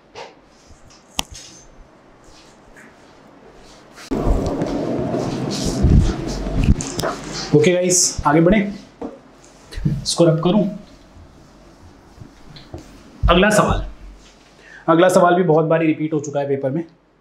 सो ओहो, कहाँ चला गया, कह रहे हैं suppose n student are asked to solve a problem at time 0, the random time to completion for the student i is ti, where ti is uniformly distributed 0 से 1, and if y is maximum of ti, then the mean of y is what?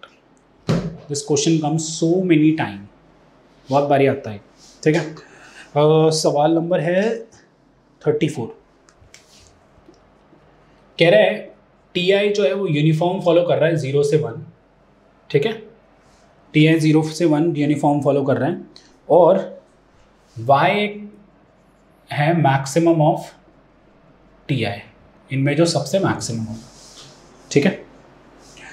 आपसे इसके बाद ये बोला हुआ है कि आपको एक्सपेक्टेशन ऑफ y निकालना है ना, ठीक है। बट एक्सपेक्टेशन के लिए पहले डिस्ट्रीब्यूशन तो चाहिए। पहले t के साथ अगर देखें तो आपको पता है expectation f of T i, small t i is nothing but 1/1 minus 0, and the C D F of uniform is nothing but t i minus 0/1 minus 0 which is t i, ठीक है। इस टाइप के maximise और minimise random variable के सवालों को solve करने के लिए हम लोग सबसे पहले सी डी एफ निकालते हैं। तो C D F of y क्या होगा, probability y less than equal to y, that means probability of maximum t1 t2 till dot dot dot tn less than equal to y, ठीक है।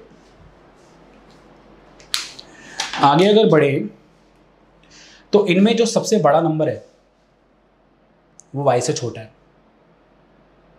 सबसे बड़ा number, अगर 10 नंबरों में कोई बड़ा नंबर है वो किसी नंबर से छोटा है, तो क्या वो सारे नंबर उस नंबर से छोटे होंगे? अगर maximum of T I Y से छोटा है, that means all values of T I, मतलब t1 t2 t3 till tn are less than equal to y. When I say all, that means I'm talking about intersection, and if we know they are independent, then intersection is nothing but the multiplication of individual probability. So that means probability t1 less than equal to y, probability t2 less than equal to y, and probability tn less than equal to y. This is f t1 y, CDF हो गया ना ये, t2 y till f tn y. f t1 y, f ti small ti क्या है, small ti है ना, तो f t1 small y क्या होगा, small y y की बात है. And what is the PDF? n y n minus 1, ठीक है, where y is nothing but 0 से 1 के बीच में, ठीक है. Finally, expectation of y is 0 से 1 y f I y dy, ठीक है. 0 से 1 क्यों? क्योंकि y t पर डिपेंड कर रहा है, तो जो t की रेंज है वही y की रेंज होगी. एक्सपेक्टेशन ऑफ y इज 0 से 1 y n minus 1. समझ में आ गया ना PDF कैसे हुआ?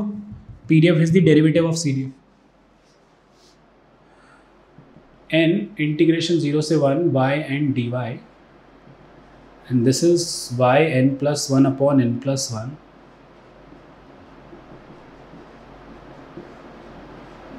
1 upon n चल रहा है ना, sorry, n upon n plus 1 is the answer. So which option is correct? Option number C is the correct answer.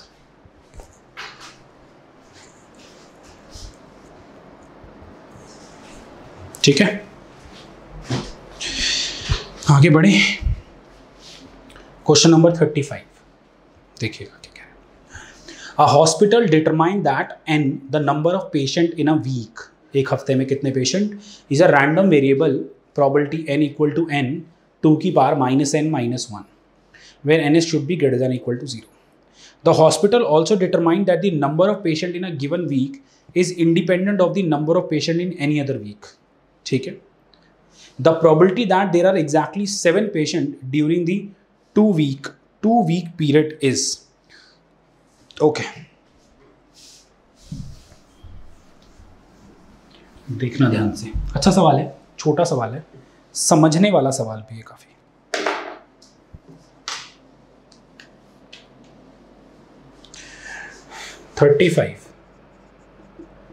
n the number of patient in a week, एक हफ्ते में कितने पेशेंट आए, that is number of patient in a week is this, probability of number of patient in a week is this. मान लो n equal to 4 है, तो 4 patient आए पहले वीक में, तो यहाँ डाल के आंसर आ जाएगी probability.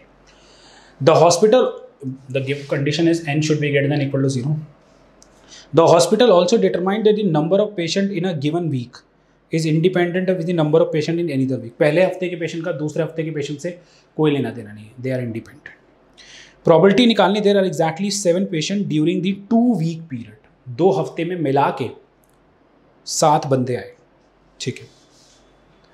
तो मान लो ऐसे ले लेते हैं, 2 n1 n2 number of patient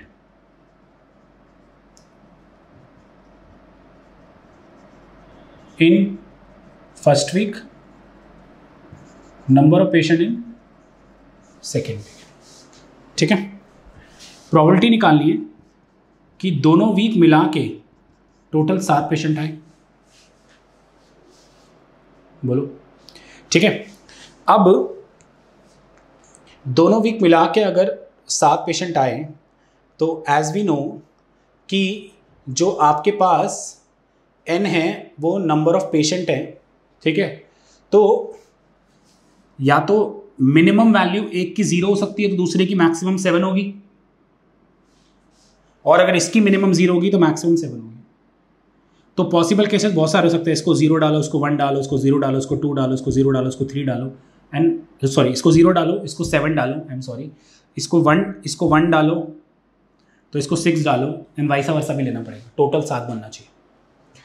so इसको मैंने ऐसे लिख लिया, समीशन n0 से 7 है ना, probability n1 is equal to small n into probability n2 equal to 7 minus n. Why I am using multiplication? Because see, I am taking one case. This would be happen, let us suppose when n1 is 1 and n2 is 6. Agree? Sorry, n1 is 1 and n2 is 6. Do this, I get this. I am taking just one example where I am getting total 7. Now as we know that number of patient coming in the second week does not have a relation with the number of patient in first week. It is given that they are independent है number of patient किसी भी week. So in the joint distribution, the comma means intersection, that will be solved using the multiplication. So that is why I use the generalized result. If this is small n, then this is 7 minus n. अगर ये 0 डालोगे तो दूसरे में 7 होंगे, तभी total 7 बनेगा. अगर 1 डालोगे तो दूसरे में 6 होंगे. क्लियर? अच्छे से क्लियर. वैसे कैसे बोलोगे क्लियर मुझे पता है, कैमरे में हो, बट आई होप, मैं सोच रहा हूँ काफ़ी बच्चे ऐसे मुंडी हिला रहे होंगे अपनी, ठीक है. तो देखो ध्यान से. ओके, समीशन n0 से 7 गाइज, ये तो इररेस्पेक्टिव कोई भी वीक हो, this is the random variable 2 की power -n-1, and small n है तो यहाँ स्मॉल n है, 7 माइनस n है तो यहाँ पे 7 माइनस n हो जाएगा, ठीक है. सॉल्व कर लो उसको. सॉल्व करोगे इसको, 2 की पावर प्लस n से 2 की पावर -1 जाएगा, -7 -1 -8, 2 की पावर -9 आएगा.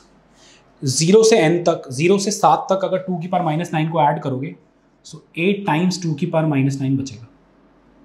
तो 8 is 2 का क्यूब एंड दिस इज 2 की पावर 9 विच इज 1/2 की power 6 which is 1/64 is the answer. ठीक है, अच्छे सवाल है ये, मतलब ये नहीं है तुम्हारे करे कराए ग्रेजुएशन के सवाल लटक जाए और तुम डीएससी क्रैक कर लो, नॉट लाइक दैट। सोचना पड़ेगा सवालों को सॉल्व करने के लिए। ठीक है, मैंने भी सोचे थे तभी मैंने सॉल्व किए, ये नहीं कि पढ़ते ही मैंने फटफट कर दिए। अब फटफट करने का मतलब नहीं मैंने 2 दिन लगा दिए सोचने में। ठीक है, मैंने भी आप लोगों की तरह ग्रेजुएशन की नॉलेज है तो मैं इसको करने बैठा हूँ। I know I have a teaching experience also, और भी 10 चीज़ें हैं, बट वैसे जनरलाइज बता रहा हूँ, हमारे पास समय कम है और सवाल एकदम पॉइंट टू पॉइंट ठीक करना है, गलत नहीं करना प्लीज़।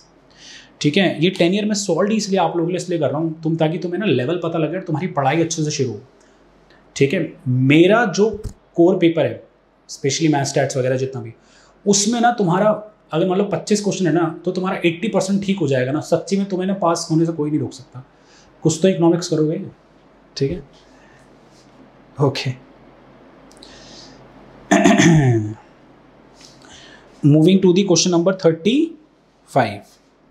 ठीक है, 35 नहीं सॉरी 36 और 7 एक जैसे ही हैं। जॉइंट डिस्ट्रीब्यूशन दे रखा है 36 में।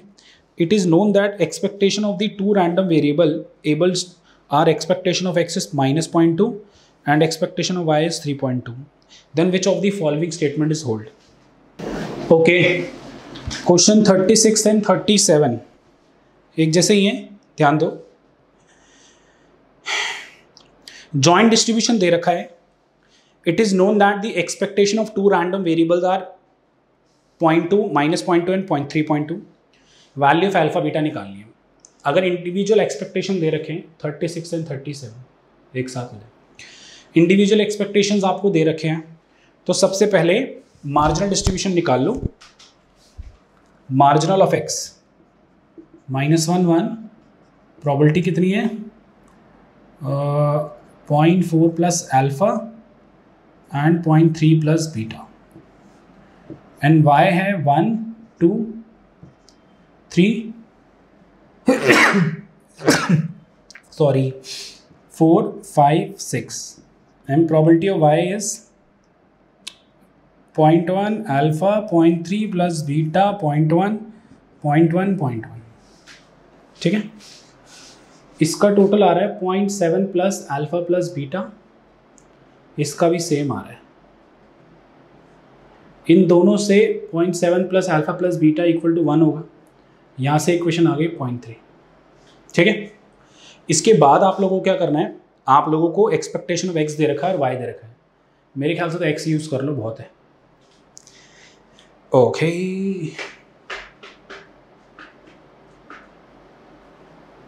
Expectation -1.4 plus alpha plus 1.3 plus beta equal to -1, तो minus alpha minus 0.1 plus beta. समझ गए ना क्या किया मैंने? ठीक है, so alpha minus beta is equal to 0.1। ये आ जाएगी क्वेश्चन आपके पास। यहाँ पर आपको दे रखा क्या, alpha plus beta is 0.3, 2 alpha is 0.4, alpha is 0.2 and if alpha is 0.2 beta is 0.1। ठीक है, तो alpha is 0.2 is option number C and 37 में beta is 0.1 is option number B. आप एक्सपेक्टेशन ऑफ वाई का कुछ खास यूज़ हुआ नहीं, बट स्टिल अगर कुछ बच्चे चाहें तो एक्सपेक्टेशन ऑफ वाई लेके भी सॉल्व करें, सेम आंसर आएगा। ठीक है, या आप जो भी अल्फा बीटा है उसको आप इसमें पुट करके देखें तो you will get the same answer. ठीक है, क्योंकि मैच करना भी ज़रूरी है कि पॉसिबल है, हो सकता है कि किसी और अल्फा बीटा पे अगर एग्जिस्टिंग कर जाए, बट अगर आप चाहो तो इस पर भी होल्ड करके चेक कर सकते हो, you will get the same answer. Okay, question number 38 कह रहा है there are 3 red and 5 black ball in an urn, you draw 2 balls in succession without replacing the first ball. The probability that second ball is red equal to 4 options. ठीक है,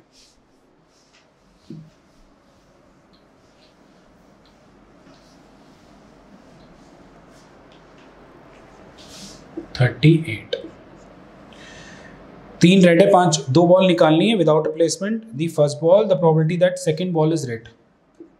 probability that second ball is red, यानी first can be first black into second red plus first red into second red. First black है तो 5/8, second red है तो 3/7, first red है तो 3/8, second भी रेड है तो 2/7. 15 और 6 21/56.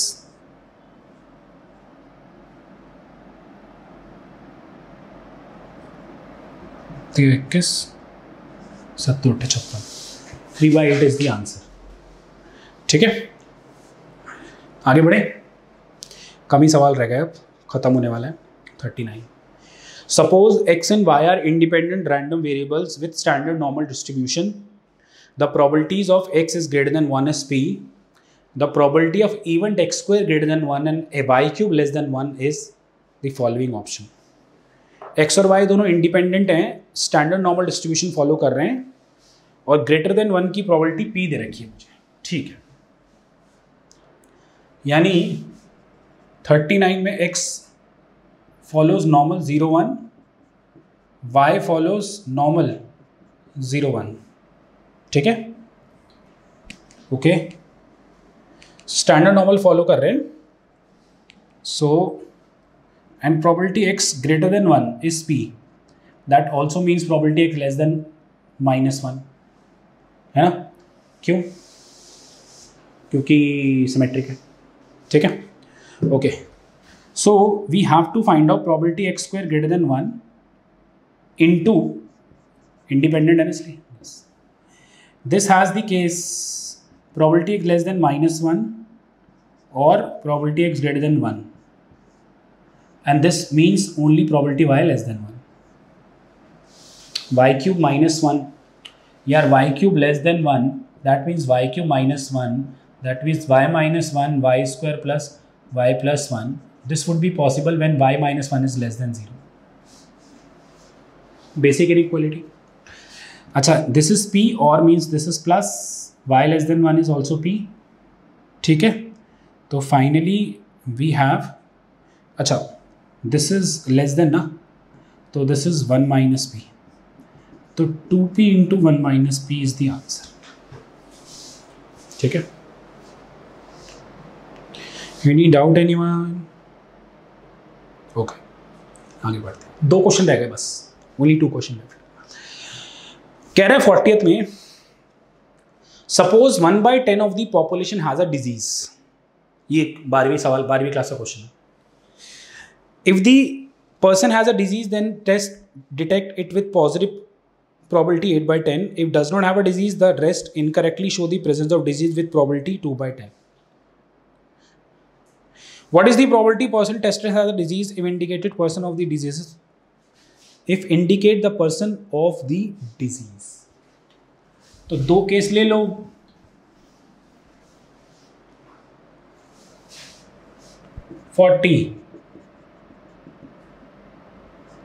Population has disease,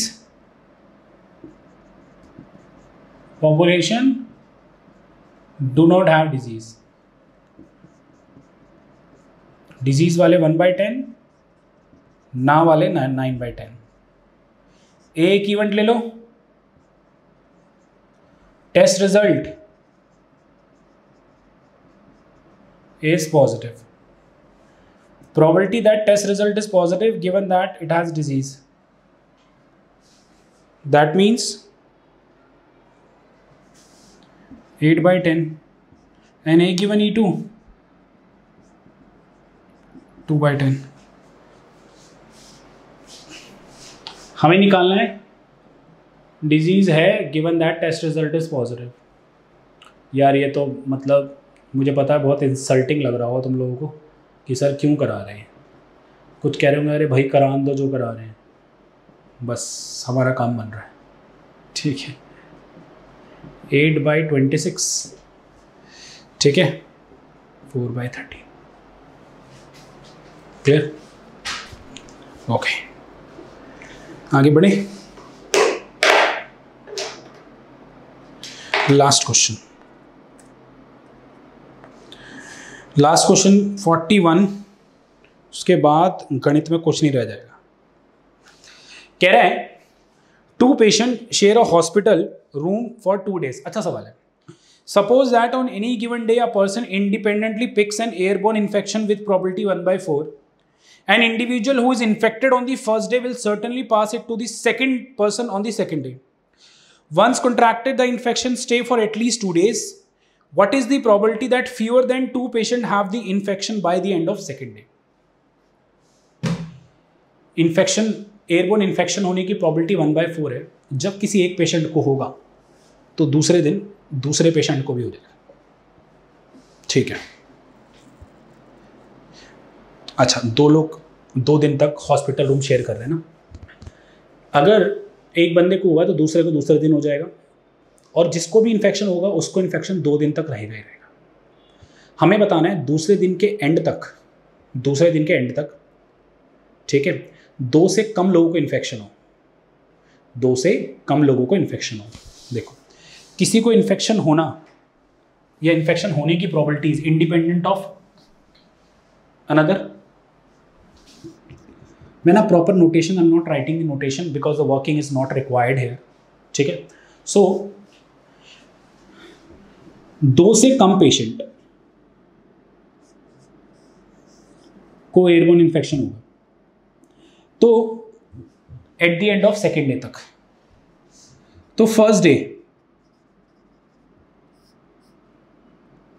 और सेकेंड डे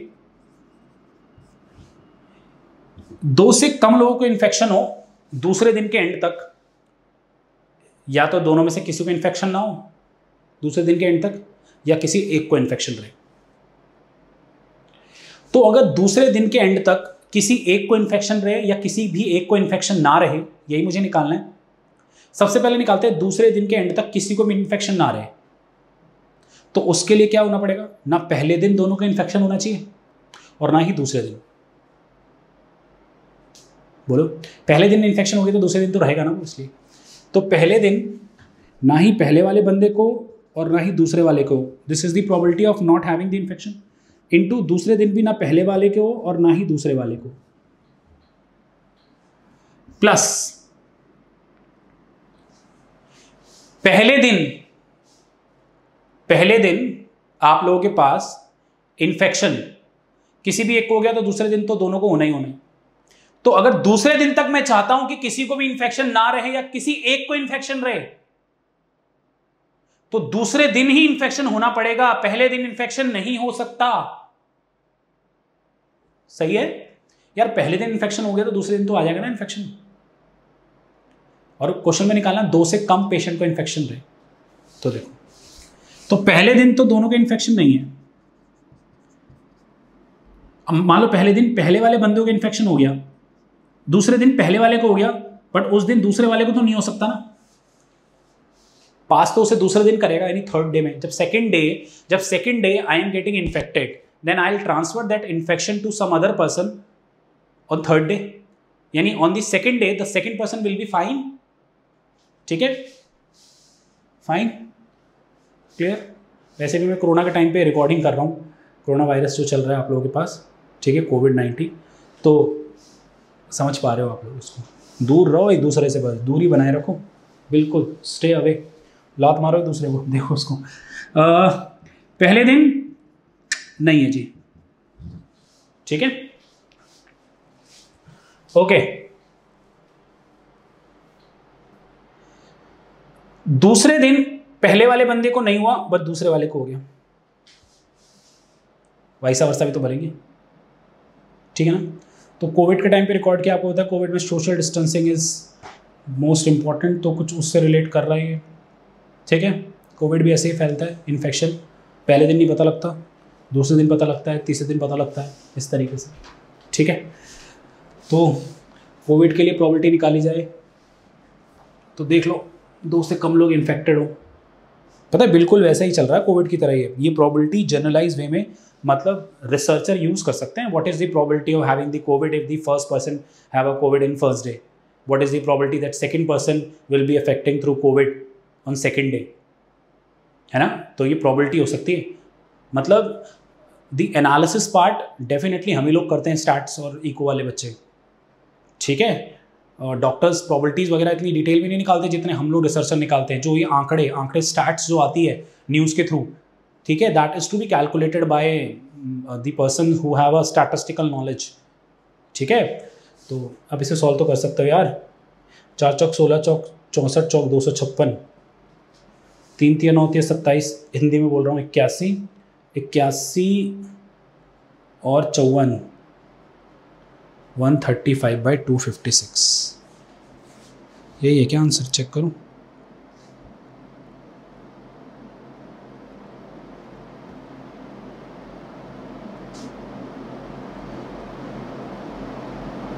यस, यही आंसर, ऑप्शन है, ठीक है।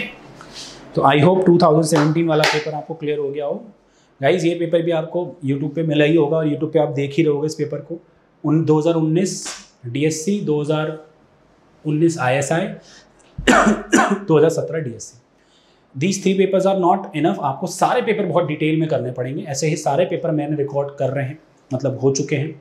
तो ये 3 पेपर आपको फ्री ऑफ कॉस्ट देखने को मिलेंगे। बाकी पेपर के लिए आपको हमें कॉल करना पड़ेगा, ठीक है। Okay, so that is all for today's class. I hope आपको पेपर अच्छे से समझ में आया हो। मुझसे कोई गलती हो गई तो मैं रियली क्षमा चाहता हूँ आप लोगों से। एंड प्लीज़ अच्छे से पढ़ो, यूटिलाइज दैट टाइम, ठीक है। Thank you so much. नमस्ते बच्चों, बाय।